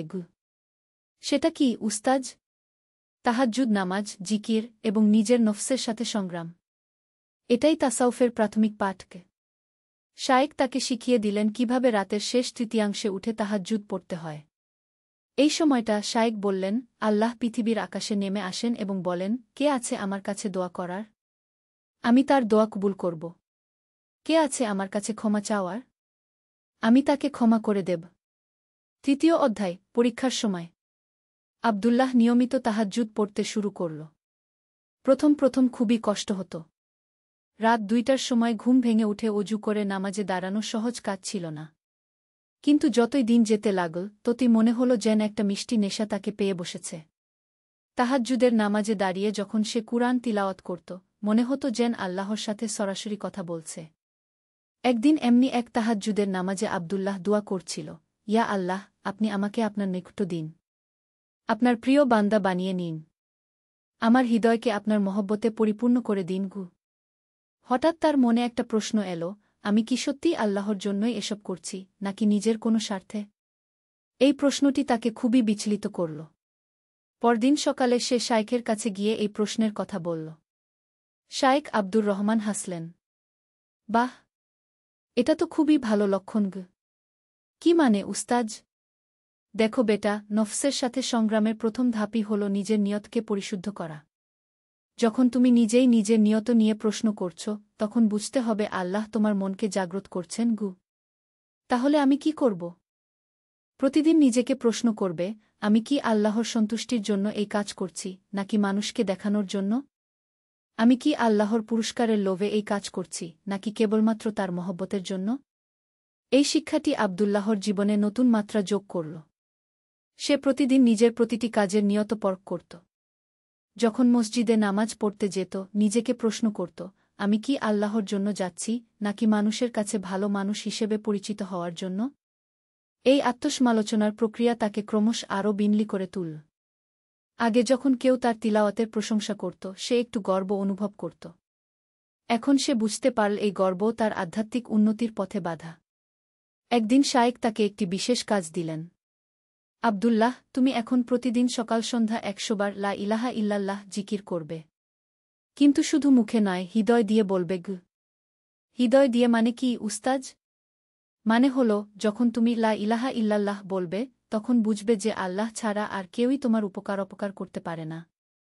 সম্পদ, সন্তান, মানসম্মান, এসব কিছুই আল্লাহর দেওয়া। এসব কিছুর মালিক একমাত্র তিনিই গ। আব্দুল্লাহ এই জিকির শুরু করল। প্রথম দিকে মনে হল এটা অনেক সময় নিচ্ছে।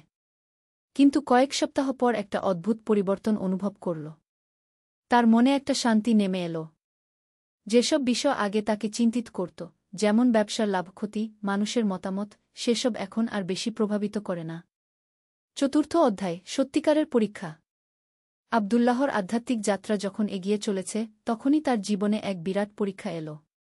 তার পিতার ব্যবসায় হঠাৎ বড় ধরনের ক্ষতি হল। একটি বড় চালানের পণ্য নষ্ট হয়ে গেল এবং প্রচুর অর্থের ক্ষতি হল। আমর ইবনে সালিম খুবই চিন্তিত হয়ে পড়লেন। আব্দুল্লাহ, তিনি একদিন বললেন, তোমাকে এখন পড়াশোনা ছেড়ে পুরো সময় ব্যবসায় মনোযোগ দিতে হবে। আমাদের অবস্থা খুবই খারাপ। আব্দুল্লাহর মনে প্রথমে একটা দ্বিধা দেখা দিল।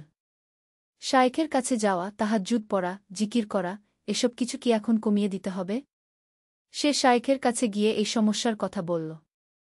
শায়েখ আব্দুর রহমান বললেন, বেটা, মনে রাখবে, আল্লাহর ইবাদতের মধ্যে শুধু নামাজ রোজা নেই। পিতামাতার সেবা করা, সংসারের দায়িত্ব পালন করা, হালাল রুজি উপার্জন করা, এসবও আল্লাহর ইবাদত। তুমি তোমার পিতার পাশে দাঁড়াও এবং ব্যবসায় সাহায্য করো। কিন্তু আল্লাহকে ভুলে যেস না গে। কিন্তু উস্তাজ, তাহলে আমার পড়াশোনা কি হবে? জীবনই হল সবচেয়ে বড় পাঠশালা।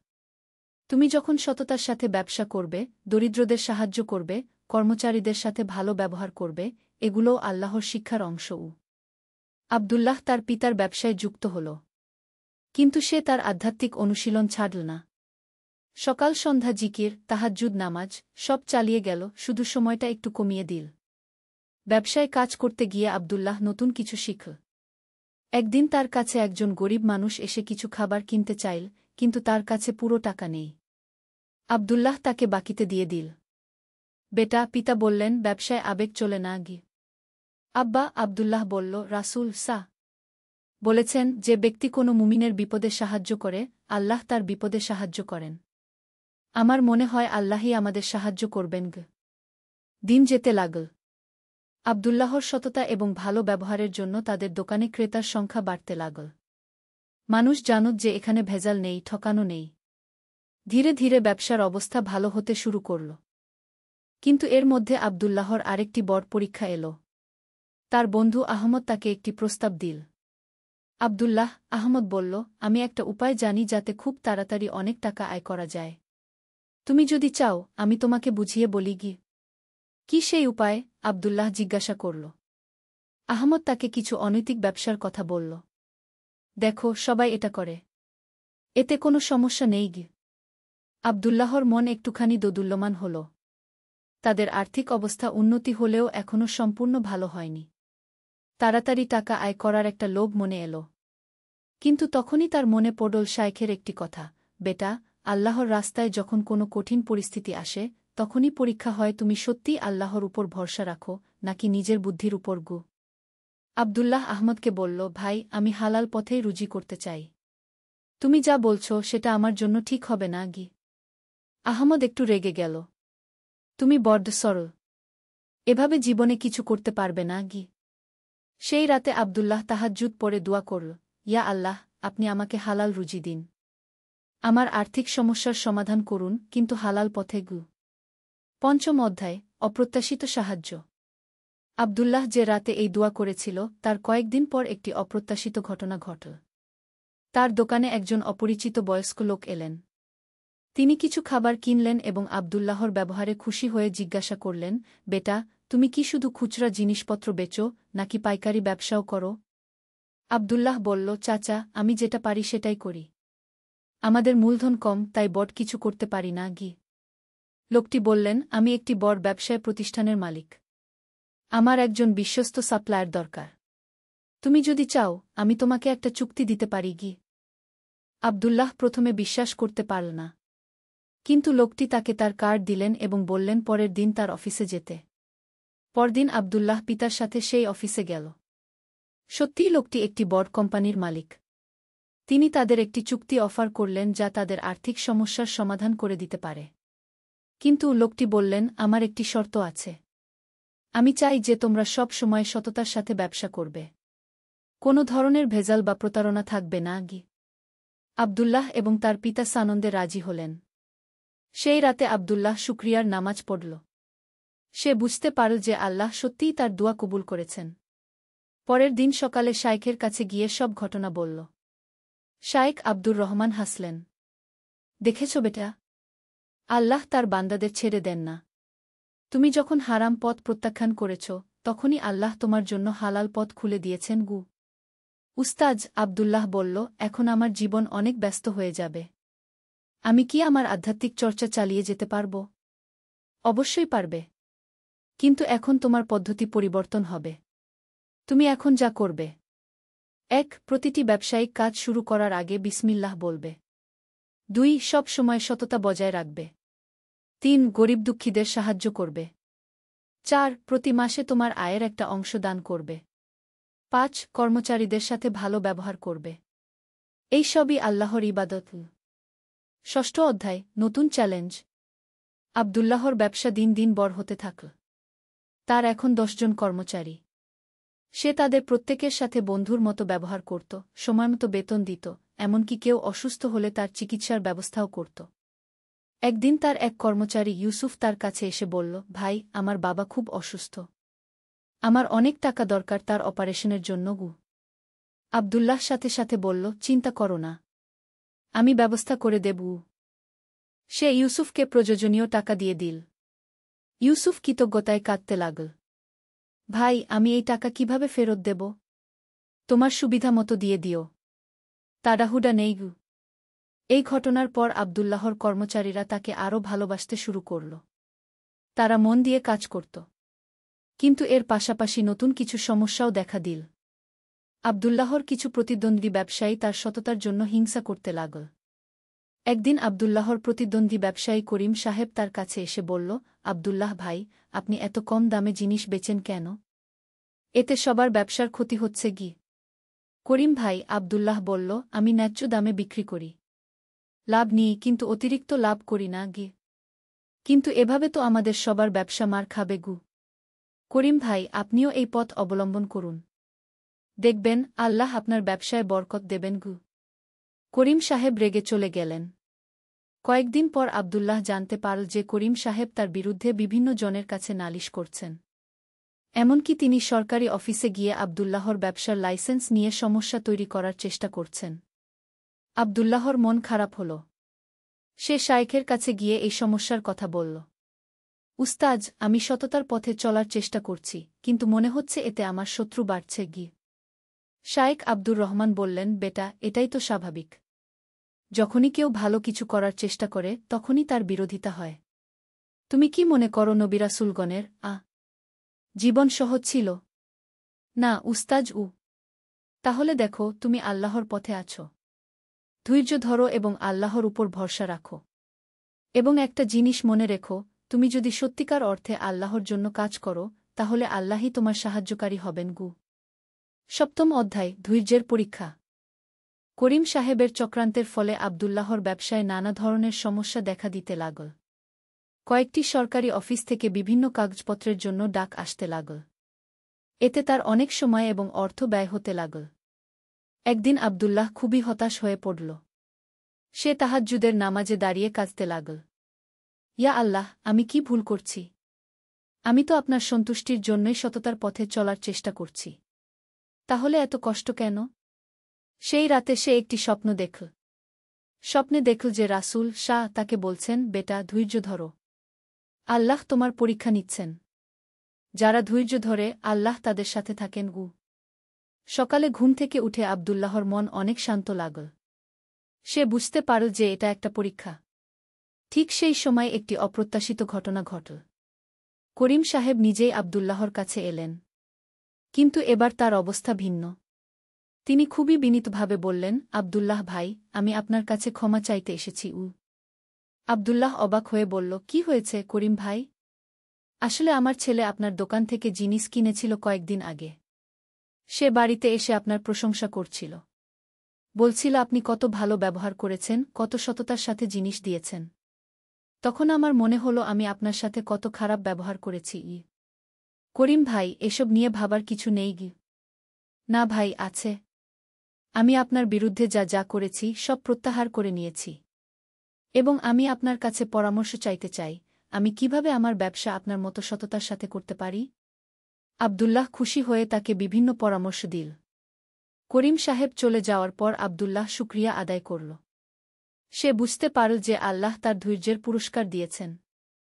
অষ্টম অধ্যায়, সমাজসেবা। আব্দুল্লাহর ব্যবসা এখন খুবই ভালো চলছে।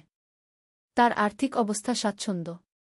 কিন্তু এই স্বাচ্ছন্দ্য তাকে গর্বিত বানায়নি, বরং আরও বিনলি করেছে। একদিন শায়েখ আব্দুর রহমান তাকে বললেন, আব্দুল্লাহ, আল্লাহ তোমাকে অনেক নিয়ামত দিয়েছেন। এখন সময় এসেছে এই নিয়ামত অন্যদের সাথে ভাগ করে নেওয়ার। উস্তাজ, আমি তো নিয়মিত জাকাত দিই এবং দানখরাত করি। সেটা ভালো। কিন্তু আমি আরও বড় কিছুর কথা বলছি। তুমি তোমার এলাকার দরিদ্র মানুষদের জন্য একটি ব্যবস্থা করো যাতে তারা স্বাবলম্বী হতে পারে গি। আব্দুল্লাহ চিন্তা করল। তারপর একটি পরিকল্পনা মাথায় এল। সে তার এলাকার দরিদ্র যুবকদের ডাকল এবং তাদের বলল, তোমরা যারা কাজ শিখতে চাও, আমি তোমাদের প্রশিক্ষণের ব্যবস্থা করে দেব। এবং প্রশিক্ষণের পর আমার ব্যবসায়িক নেটওয়ার্কে কাজের সুযোগ করে দেবগু। প্রথমে 10 জন যুবক এগিয়ে এল। আব্দুল্লাহ তাদের বিভিন্ন কারিগরি কাজ শেখানোর ব্যবস্থা করল। কয়েক মাস পর তাদের সবার কাজের ব্যবস্থা হয়ে গেল। এই খবর ছড়িয়ে পড়ার পর আরও অনেকে এগিয়ে এল। আব্দুল্লাহ একটি ছোট প্রশিক্ষণ কেন্দ্র স্থাপন করল। কিন্তু শুধু পুরুষদের নয়, সে মহিলাদের জন্যও ভাবল।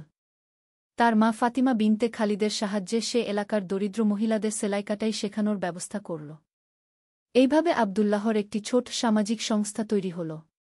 তার নাম দেওয়া হল খু নুরুল হুদা সেবা সংস্থা গু। নবম অধ্যায়, বিবাহ এবং নতুন দায়িত্ব। আব্দুল্লাহ এখন 25 বছর বয়সী যুবক। তার পিতামাতা তার বিবাহের কথা ভাবতে শুরু করেছেন। বেটা, একদিন তার মা বললেন, তোর বিয়ের বয়স হয়েছে। আমরা একটি ভালো মেয়ে দেখেছি। আব্দুল্লাহ বলল, আম্মা, আমি একটি শর্ত রাখতে চাই। যে মেয়েকে আমি বিয়ে করব সে যেন দিনদার হয়। তার চেহারা বা সম্পদ নয়, তার চরিত্রই যেন আসল।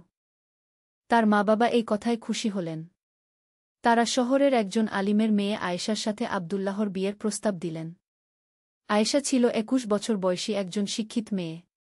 সে কুরআন হাদিস জানত, নামাজ রোজা নিয়মিত করত এবং দরিদ্রদের সেবায় আগ্রহী ছিল। বিয়ের আগে আবদুল্লাহ আয়েশাকে বলল, আমি চাই আমাদের সংসার হোক আল্লাহর সন্তুষ্টি অর্জনের একটি মাধ্যম। আয়েশা বলল, আমিও তাই চাই। তাদের বিয়ে খুবই সাদাসিধেভাবে হল। অনুষ্ঠানে অতিরিক্ত খরচ না করে সেই টাকা দরিদ্রদের মধ্যে বিতরণ করা হল। বিয়ের পর আয়েশা আবদুল্লাহর সামাজিক কাজে অংশ নিতে শুরু করল। সে মহিলাদের ইসলামিক শিক্ষা দেওয়ার ব্যবস্থা করল। একদিন আয়েশা আবদুল্লাহকে বলল, আমার মনে হয় আমাদের এলাকার অনেক শিশু শিক্ষা পাচ্ছে না। আমরা কি তাদের জন্য একটি স্কুল করতে পারি না? এই প্রস্তাবে আবদুল্লাহ খুশি হল। তারা একসাথে নুরুল ইলম বিদ্যালয় নামে একটি স্কুল স্থাপনা করল, যেখানে দরিদ্র শিশুরা বিনামূল্যে পড়াশোনা করতে পারত। ১০ম অধ্যায়, পরিবার এবং আধ্যাত্মিক উন্নতি। বিয়ের ২ বছর পর আবদুল্লাহ এবং আয়েশার একটি ছেলে হল। তার নাম রাখা হল ইউসুফ। সন্তান হওয়ার পর আবদুল্লাহর দায়িত্বের পরিমাণ বাড়ল, কিন্তু আল্লাহর প্রতি তার কৃতজ্ঞতাও বাড়ল। আয়েশা, একদিন সে তার স্ত্রীকে বলল, আমি চাই আমাদের ছেলে এমনভাবে বড় হোক যেন সে আল্লাহর একজন নেক বান্দা হয়। ইনশাল্লাহ, আয়েশা বলল। আমরা তাকে ছোটবেলা থেকেই দ্বীনের শিক্ষা দেব। ইউসুফ যখন ৩ বছর বয়সী, তখন থেকেই আবদুল্লাহ তাকে ছোট ছোট দোয়া শেখাতে শুরু করল। আবু বাবা, একদিন ইউসুফ বলল, আপনি রাতে কেন উঠে দাঁড়ান? বেটা, আমি আল্লাহর সাথে কথা বলি। আমিও বলব। আবদুল্লাহ হাসল। সে বুঝতে পারল যে সন্তান পিতার কাজ দেখেই শেখে। এদিকে তার ব্যবসা এবং সামাজিক কাজ আরও বিস্তৃত হতে লাগল। নুরুল হুদা সেবা সংস্থা গিয়ে এখন শহরের সবচেয়ে বিশ্বস্ত দাতব্য সংস্থাগুলোর একটি। কিন্তু এই সব কাজের মধ্যেও আবদুল্লাহ তার আধ্যাত্মিক অনুশীলন অব্যাহত রাখল। প্রতিদিন তাহাজ্জুদ, নিয়মিত জিকির এবং শায়েখের কাছে হাজিরা, সব কিছু চালিয়ে গেল। একদিন শায়েখ আব্দুর রহমান তাকে বললেন, আবদুল্লাহ, তুমি এখন একটি পর্যায়ে পৌঁছেছ যেখানে তোমার কাজের মধ্যেই ইবাদত হয়ে যাচ্ছে। কি মানে উস্তাজ? মানে হল, তুমি যখন একটি দরিদ্র পরিবারকে সাহায্য করো, এটা তোমার ইবাদত। তুমি যখন তোমার কর্মচারীদের সাথে ন্যায্য ব্যবহার করো, এটা তোমার ইবাদত। তুমি যখন তোমার সন্তানকে ভালো শিক্ষা দাও, এটাও তোমার ইবাদত। আবদুল্লাহ এই কথা শুনে অভিভূত হল। সে বুঝতে পারল যে আল্লাহর পথে চলার মানে শুধু মসজিদে বসে থাকা নয়, বরং জীবনের প্রতিটি ক্ষেত্রে তার নির্দেশনা অনুসরণ করা। একাদশ অধ্যায়, বড় পরীক্ষা। আবদুল্লাহর জীবন যখন সুখে শান্তিতে কাটছে, তখন একটি বড় বিপদ এল। শহরে একটি মহামারী ছড়িয়ে পড়ল। অনেক মানুষ অসুস্থ হয়ে পড়ল, ব্যবসা-বাণিজ্য বন্ধ হয়ে গেল। আবদুল্লাহর ব্যবসায়ও প্রভাব পড়ল। কিন্তু তার বড় চিন্তা ছিল এলাকার দরিদ্র মানুষদের নিয়ে। তাদের তো কোনো সঞ্চয় নেই। এই অবস্থায় তারা কি করবে? সে তার সংস্থার মাধ্যমে খাদ্য বিতরণের ব্যবস্থা করল। তার নিজের সঞ্চিত অর্থ থেকে চাল, ডাল, তেল কিনে প্রয়োজনীয় পরিবারগুলোর মধ্যে বিতরণ করতে লাগল। আবদুল্লাহ, একদিন তার পিতা বললেন, তুমি এভাবে সব টাকা শেষ করে ফেলছ। নিজের সংসারের কথাও ভাবগু। আব্বা, আবদুল্লাহ বলল, আল্লাহ আমাকে দিয়েছেন যাতে আমি অন্যদের সাহায্য করতে পারি। আমি যদি এই সময় মানুষের পাশে না দাঁড়াই, তাহলে আমার এত ধনসম্পদ কি কাজে? কিন্তু এর পরেই আবদুল্লাহর নিজের উপরেও বিপদ এল। তার ছেলে ইউসুফ অসুস্থ হয়ে পড়ল। ডাক্তার বলল অবস্থা গুরুতর। আবদুল্লাহ এবং আয়েশা দিনরাত তাদের ছেলের পাশে বসে থাকল। তারা নামাজ দোয়া করতে লাগল। একদিন রাতে যখন ইউসুফের অবস্থা খুবই খারাপ, আবদুল্লাহ তাহাজ্জুদের নামা। নূরের পথে। একটি ইসলামিক গল্প। প্রথম অধ্যায়, অন্ধকারের সূচনা। ঢাকার পুরান ঢাকার একটি গলিতে ছিল হাশিম মিয়ার ছোট্ট একটি দোকান। চা আর বিস্কুটের দোকান। সকাল থেকে রাত পর্যন্ত কাজ করেও তার সংসার চালাতে হিমশিম খেতে হতো। স্ত্রী রহিমা খাতুন আর 2 ছেলে, বড় ছেলে করিম 8 বছর, ছোট ছেলে রহিম 2 বছর। হাশিম মিয়া নিয়মিত নামাজ পড়তেন, কিন্তু অভাবের তাড়নায় অনেক সময় মনে অশান্তি আসত। আল্লাহ কেন আমাকে এত কষ্ট দিলেন? এমন প্রশ্ন মনে আসত। কিন্তু তারপরই তওবা করতেন, আস্তাগফিরুল্লাহ, আল্লাহর ফয়সালা রাজি থাকতে হবে। করিম ছেলেটি ছিল একটু বেপরোয়া। স্কুল ছেড়ে দিয়েছে, বন্ধুদের সাথে ঘুরে বেড়ায়। মাঝে মাঝে বাবার দোকানে সাহায্য করে, কিন্তু মন নেই। রহিম অপরদিকে পড়াশোনায় ভালো, কিন্তু স্কুলের খরচ চালানো কঠিন হয়ে যাচ্ছে। একদিন সন্ধ্যায় হাসিম মিয়া দোকান গুটিয়ে বাড়ি ফিরছিলেন। পকেটে মাত্র ২০০ টাকা। বাড়ি ভাড়া দিতে হবে, চাল কিনতে হবে। ভাবতে ভাবতে হাঁটছিলেন। হঠাৎ দেখলেন রাস্তার পাশে একজন বৃদ্ধ ভিক্ষুক বসে আছে। অসুস্থ, কাপড়চোপড় ময়লা। মন বলছিল এগিয়ে যাও, নিজের সংসারেই তো অভাব। কিন্তু হাসিম মিয়ার মনে পড়ল রাসূল সাক এর হাদিস, যে ব্যক্তি ক্ষুধার্তকে খাবার দেয়, আল্লাহ তাকে জান্নাতের খাবার দান করবেন গু। তিনি পকেট থেকে ৫০ টাকা বের করে বৃদ্ধের হাতে দিলেন। দাদা, কিছু খেয়ে নিন গু। বৃদ্ধ লোকটি কৃতজ্ঞ চোখে তাকিয়ে দোয়া করল, আল্লাহ তোমার মঙ্গল করুন বাবা গু। দ্বিতীয় অধ্যায়, পরীক্ষার সময়। বাড়ি ফিরে হাসিম মিয়া দেখলেন করিম নেই। রহিমা খাতুন চিন্তিত, করিম এখনও ফেরেনি। কোথায় যে থাকে সারাদিন। রাত ১:০০টার দিকে করিম ঘরে ঢুকল। চোখে বিষাদ, চুল এলোমেলো। বাবা জিজ্ঞেস করলেন, কোথায় ছিলি? বন্ধুদের সাথে কুসংক্ষিপ্ত উত্তর। করিম, একটা কাজ করা দরকার। কিন্তু তুমি এভাবে ঘুরে বেড়ালে তো হবে না। আমার সাথে দোকানে সাহায্য কর। পড়াশোনা করতে না পারলেও অন্তত কিছু কাজ শিখি। করিম কিছু না বলে নিজের ঘরে চলে গেল। পরের দিন সকালে হাসিম মিয়া ফজরের নামাজ পড়ে দোকানের জন্য রওনা দিলেন। দোকানে গিয়ে দেখেন এক অদ্ভুত ব্যাপার, রাতে দোকানের সামনে একটা ব্যাগ পড়ে আছে। ভেতরে ৫,০০০ টাকা। হাসিম মিয়ার প্রথম চিন্তা, এটা হারাম সম্পদ। কার টাকা তা জানা দরকার। তিনি আশপাশের দোকানদারদের জিজ্ঞেস করলেন। কেউ জানে না। সারাদিন অপেক্ষা করলেন, কেউ খোঁজ করতে আসল না। সন্ধ্যায় একজন যুবক এসে জিজ্ঞেস করল, ভাইজান, এখানে একটা টাকার ব্যাগ পাওয়া গেছে নাকি? আমার বাবার ওষুধের টাকা হারিয়ে গেছে গি। হাসিম মিয়া জিজ্ঞেস করলেন, কত টাকা ছিল?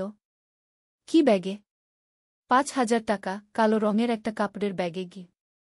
বর্ণনা মিলে গেল। হাসিম মিয়া টাকা ফিরিয়ে দিলেন। যুবক অনেক দোয়া করল। চাচা, আপনি ফেরেশতার মতো। আল্লাহ আপনার ভালো করবেন গ। হাসিম মিয়া বললেন, বাবা, এটা আমার কাজ। অন্যের সম্পদ ফিরিয়ে দেওয়া প্রতিটি মুসলিমের দায়িত্ব। তৃতীয় অধ্যায়, করিমের পথভ্রষ্টতা। সপ্তাহ দুয়েক পর হাসিম মিয়া জানতে পারলেন করিম খারাপ সঙ্গীদের সাথে মিশেছে। তারা নানা রকম অসৎ কাজের সাথে জড়িত। একদিন পুলিশ এসে খোঁজ করে গেল। হাসিম মিয়া করিমকে ডেকে বললেন, ছেলে, তুই কি করছিস? আমি জানি তোর মনে অভিমান আছে। দারিদ্র্যের কারণে তোর লেখাপড়া বন্ধ হয়ে গেছে, বন্ধুদের মতো সুন্দর কাপড়চোপড় পরতে পারিস না। কিন্তু এর মানে এই না যে তুই হারাম পথে যাবি গ। করিম চিৎকার করে বলল, আব্বা, আপনার ধর্মকর্ম দিয়ে কি হয়েছে? সারা জীবন নামাজ পড়েছেন, হালাল উপার্জন করেছেন, কিন্তু অভাবই তো রয়ে গেল। আর বন্ধুরা দেখেন অসৎ পথে টাকা কামাচ্ছে, ভালো থাকছে গি। হাসিম মিয়ার চোখ ভিজে গেল। ছেলে, দুনিয়ার সুখ আর আখিরাতের সুখ এক জিনিস না। আল্লাহ পাক আমাদের পরীক্ষা করেন। ধনী গরিব সবাইকেই। আমাদের পরীক্ষা হচ্ছে দারিদ্র্যের মাধ্যমে, আমরা কি ধৈর্য রাখতে পারি না হারাম পথে যাই। করিম কিছু শুনতে চাইল না। ঘর থেকে বের হয়ে গেল। চতুর্থ অধ্যায়, রহিমের জিজ্ঞাসা। রহিম ছিল পড়াশোনায় ভালো আর চিন্তাশীল। একদিন সে বাবার কাছে এল। আব্বা, আমার একটা প্রশ্ন আছে কি? বল ছেলে। আমার বন্ধু সুমনের বাবা চোরাকারবার করে। তাদের বাড়িতে সব আছে, গাড়ি, বড় বাড়ি, ভালো খাবার। আর আমরা সৎভাবে থেকেও এত কষ্ট। আল্লাহ কি অন্যায়কারীদের শাস্তি দেন না? হাসিম মিয়া রহিমকে কোলে নিয়ে বসালেন।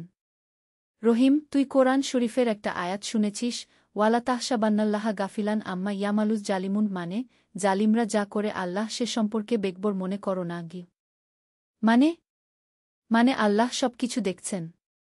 কিন্তু তিনি সবাইকে সময় দেন। দুনিয়াতে শাস্তি না পেলেও আখিরাতে পাবে। আর আমাদের মতো যারা কষ্ট করে সৎ পথে চলে, আল্লাহ তাদের জন্য রেখেছেন বিশেষ পুরস্কার গু। রহিম জিজ্ঞেস করল, কিন্তু আব্বা, আমার তো মনে হয় আমরা কষ্ট পাচ্ছি বলেই আল্লাহ আমাদের ভালোবাসেন না গি। না রহিম, উল্টোটা। রাসূল সাক বলেছেন, আল্লাহ যাকে ভালোবাসেন তাকে পরীক্ষা করেন। তোর দিকে তাকা। তুই পড়াশোনায় ভালো, সৎ, মানুষকে সাহায্য করিস। এগুলো তো আল্লাহরই তৌফিক। রহিমের মুখে হাসি ফুটল। তাহলে আমরা আল্লাহর প্রিয় বান্দা? ইনশাআল্লাহ গু। পঞ্চম অধ্যায়, বিপদের রাত। একদিন গভীর রাতে করিম বাড়িতে ফিরল। খুব ভয় পেয়ে কাঁপছিল। আম্মা, আব্বা কোথায়? রহিমা খাতুন বললেন, তাহাজ্জুদ পড়ছেন। কি হয়েছে? করিম কাঁদতে শুরু করল। আম্মা, আমি খুব বড় ভুল করেছি। পুলিশ আমাদের ধরার জন্য খোঁজ করছে। আমরা একটা দোকানে চুরি করেছিলাম গে। রহিমা খাতুনের মাথায় যেন আকাশ ভেঙে পড়ল। তুই কি করেছিস, করিম? হাসিম মিয়া নামাজ শেষ করে এসে সব শুনলেন। মুখে কোনো রাগ নেই, শুধু দুঃখ। করিম, এখনো সময় আছে। যাদের ক্ষতি করেছিস তাদের কাছে গিয়ে ক্ষমা চা। যা চুরি করেছিস ফিরিয়ে দে গি। কিন্তু আব্বা, পুলিশ ধরবে। জেল হবে গু। ছেলে, আল্লাহর কাছে তবা করে মানুষের কাছে ক্ষমা চাওয়াটা শাস্তি পাওয়ার চেয়ে ভালো।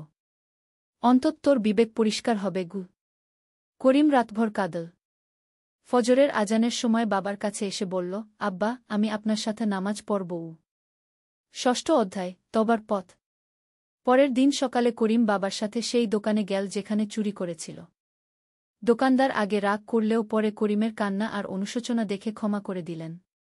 তোমার বাবা সৎ মানুষ। তার ছেলে হয়ে এমন কাজ করলে তো দুঃখ পাবেন।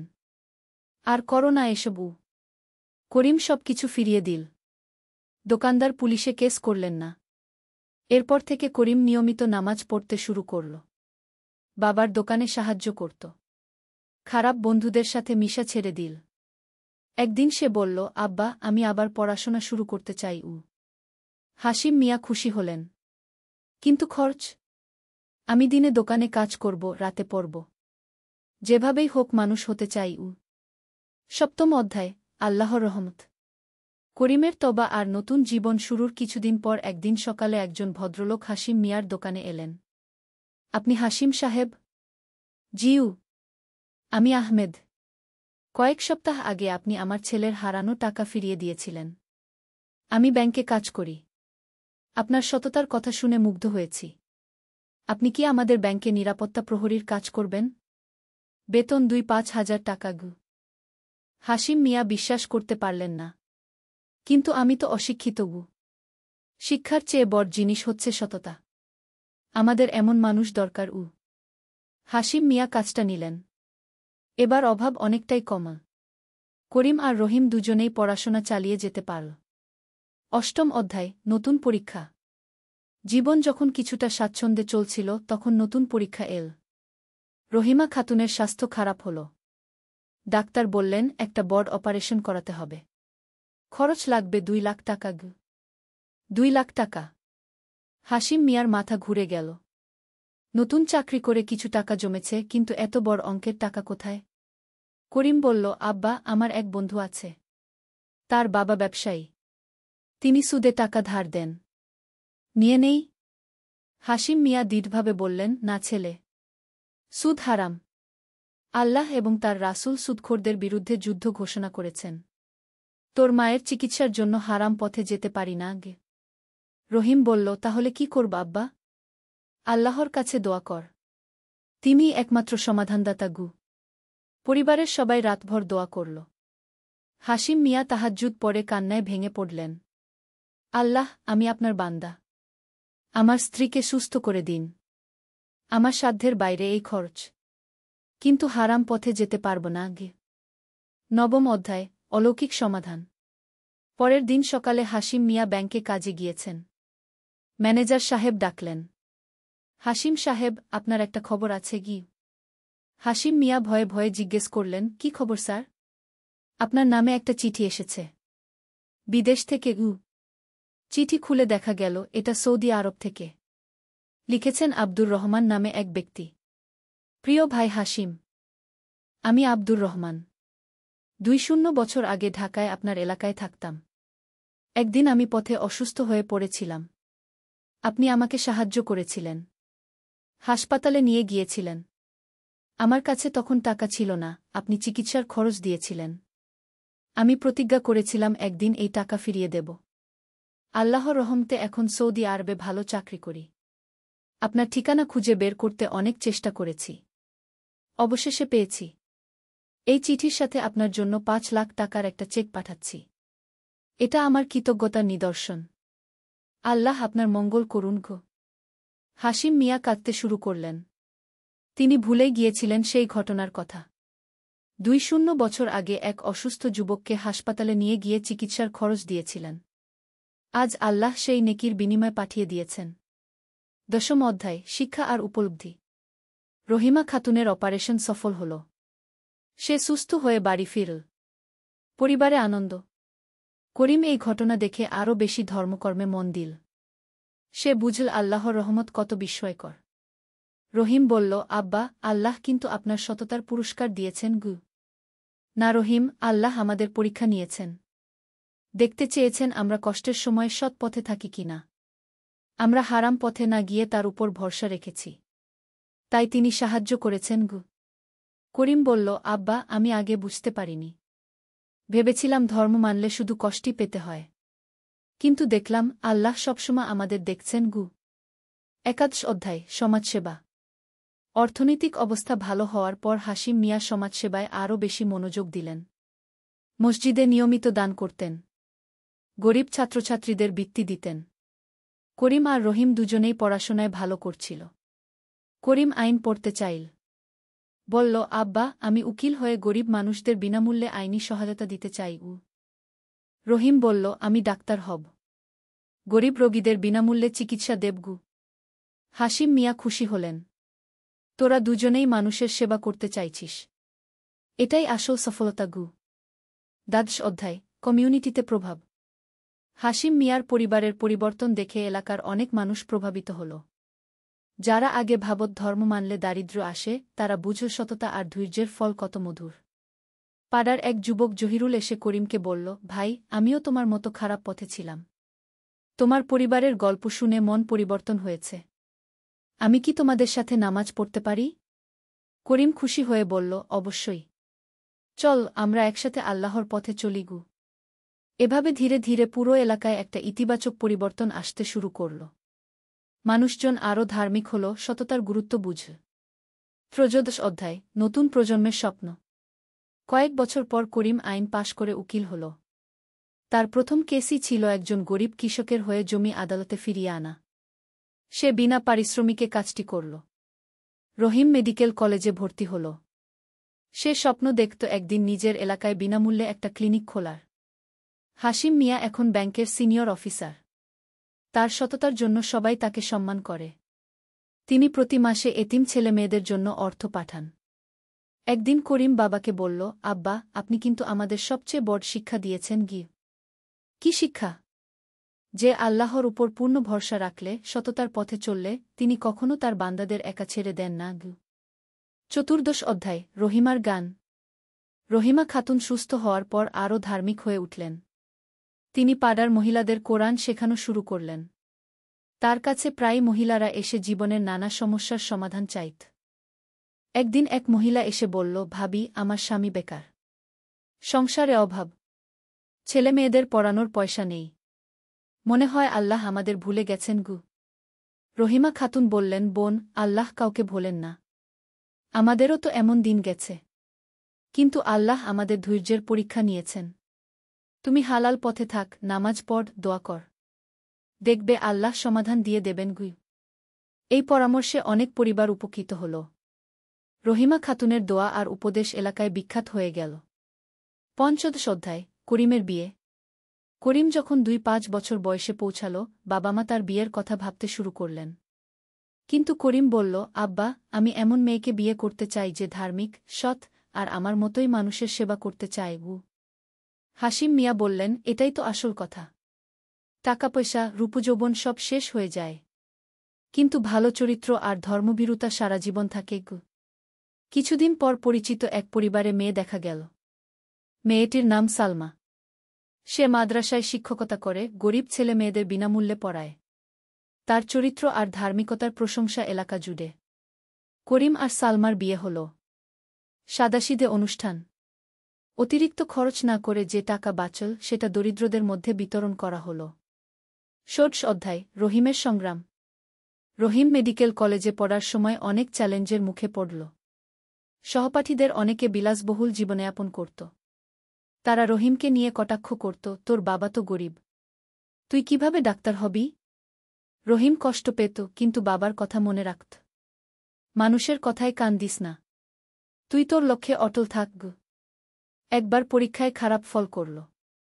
মনে হলো হয়তো সবাই ঠিকই বলছে, তার দিয়ে ডাক্তার হওয়া হবে না। সেদিন রাতে সে অনেক কাঁদল।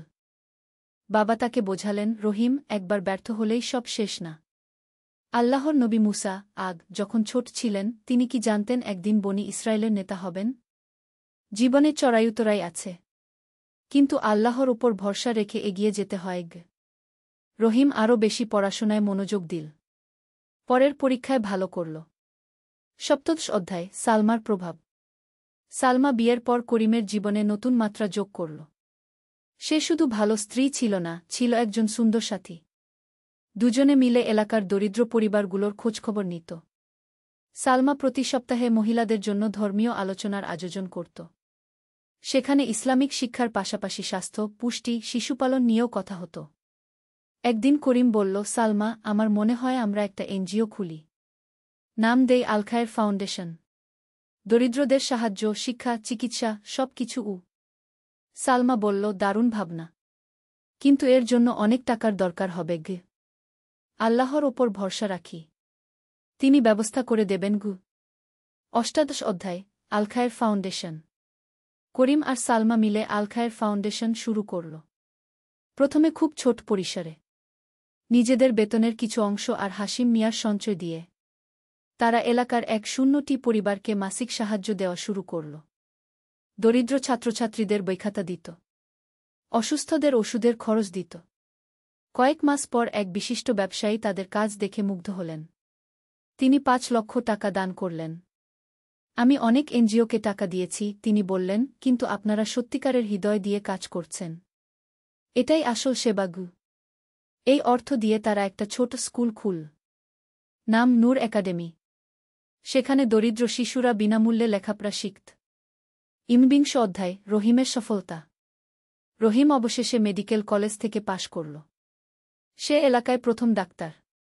সবাই গর্বিত। কিন্তু রহিম বড় হাসপাতালে চাকরি না করে নিজের এলাকায় একটা ছোট ক্লিনিক খুল। নাম দিল রহমত ক্লিনিক। গরিব রোগীদের বিনামূল্যে চিকিৎসা দিত। প্রথম দিকে আয় কম ছিল, কিন্তু রহিমের ব্যবহার আর যত্নে রোগীরা খুশি হতো। ধীরে ধীরে তার সুনাম ফেল। দূরদূরান্ত থেকে রোগীরা আসতে শুরু করল। একদিন এক ধনী ব্যক্তি তার মেয়েকে নিয়ে এলেন। অন্য ডাক্তাররা রোগ নির্ণয় করতে পারেননি। রহিম যত্ন সহকারে দেখে সঠিক চিকিৎসা দিল। মেয়েটি সুস্থ হল। কৃতজ্ঞ বাবা বললেন, ডাক্তার সাহেব, আপনি আমার মেয়ের জীবন বাঁচিয়েছেন। আমি আপনার ক্লিনিকের জন্য 100 লক্ষ টাকা দান করছি। এই টাকা দিয়ে রহিম ক্লিনিককে আরও উন্নত করল। একটা পূর্ণাঙ্গ হাসপাতালের রূপ দিল। 20 অধ্যায়, পরবর্তী প্রজন্ম। করিম আর সালমার একটি ছেলে হল, নাম রাখল ইব্রাহিম। রহিমেরও একটি ছেলে হল, নাম ইউসুফ। হাশিম মিয়া নানা হয়ে আনন্দে আত্মহারা। তিনি নাতিদের নিয়ে বললেন, এই ছোট্ট সোনাগুলো আমাদের স্বপ্নের পরবর্তী প্রজন্ম। তিনি নাতিদের ছোটবেলা থেকেই ইসলামিক শিক্ষা দিতে শুরু করলেন। কোরআন শেখাতেন, নবীজির গল্প বলতেন। একদিন 5 বছরের ইব্রাহিম নানাকে জিজ্ঞেস করল, নানা, আপনি আমাদের যে গল্পগুলো বলেন, রাসূল সাক এর সততার গল্প, সাহাবাদের ত্যাগের গল্প, এগুলো কি সত্যি ঘটেছে? হাশিম মিয়া বললেন, হ্যাঁ বাবা, সব সত্যি। আর জান, এমন গল্প এখনো ঘটে। আমাদের জীবনেও ঘটেছে। কিভাবে? হাশিম মিয়া তার নিজের জীবনের গল্প বলতে শুরু করলেন। কিভাবে দারিদ্র্যের মধ্যেও সততা ধরে রেখেছিলেন, কিভাবে আল্লাহ সাহায্য করেছেন। 21 অধ্যায়, সাম্প্রদায়িক সম্প্রীতি। আল খায়ের ফাউন্ডেশনের কাজ এতটাই ভালো হল যে বিভিন্ন ধর্মের মানুষ এসে সাহায্য চাইতে লাগল। করিম সবাইকে সমানভাবে সেবা দিত। একবার একজন হিন্দু ব্যক্তি এসে বললেন, করিম ভাই, আপনারা মুসলমান হয়েও আমাদের এত সাহায্য করেন কেন? করিম বলল, কাকা, ইসলাম আমাদের শিখিয়েছে সব মানুষ আল্লাহর সৃষ্টি। ধর্মজাত নির্বিশেষে মানুষের সেবা করা আমাদের দায়িত্ব। এই কথায় হিন্দু ভদ্রলোক এতই মুগ্ধ হলেন যে তিনি নিজেও ফাউন্ডেশনে নিয়মিত দান করতে শুরু করলেন। এলাকায় সাম্প্রদায়িক সম্প্রীতি আরও দৃঢ় হল। সবাই বুঝল যে সত্যিকারের ধর্ম কখনো বিদ্বেষ শেখায় না, শেখায় ভালোবাসা আর মানবসেবা। 22 অধ্যায়, হাশিম মিয়ার উপলব্ধি। 6-5 বছর বয়সে হাশিম মিয়া অবসর নিলেন। কিন্তু কাজ থেমে থাকল না। তিনি পুরোপুরি সময় দিলেন সমাজসেবায়। একদিন সন্ধ্যায় তিনি ছাদে বসে আছেন। রহিমা খাতুন এসে পাশে বসলেন।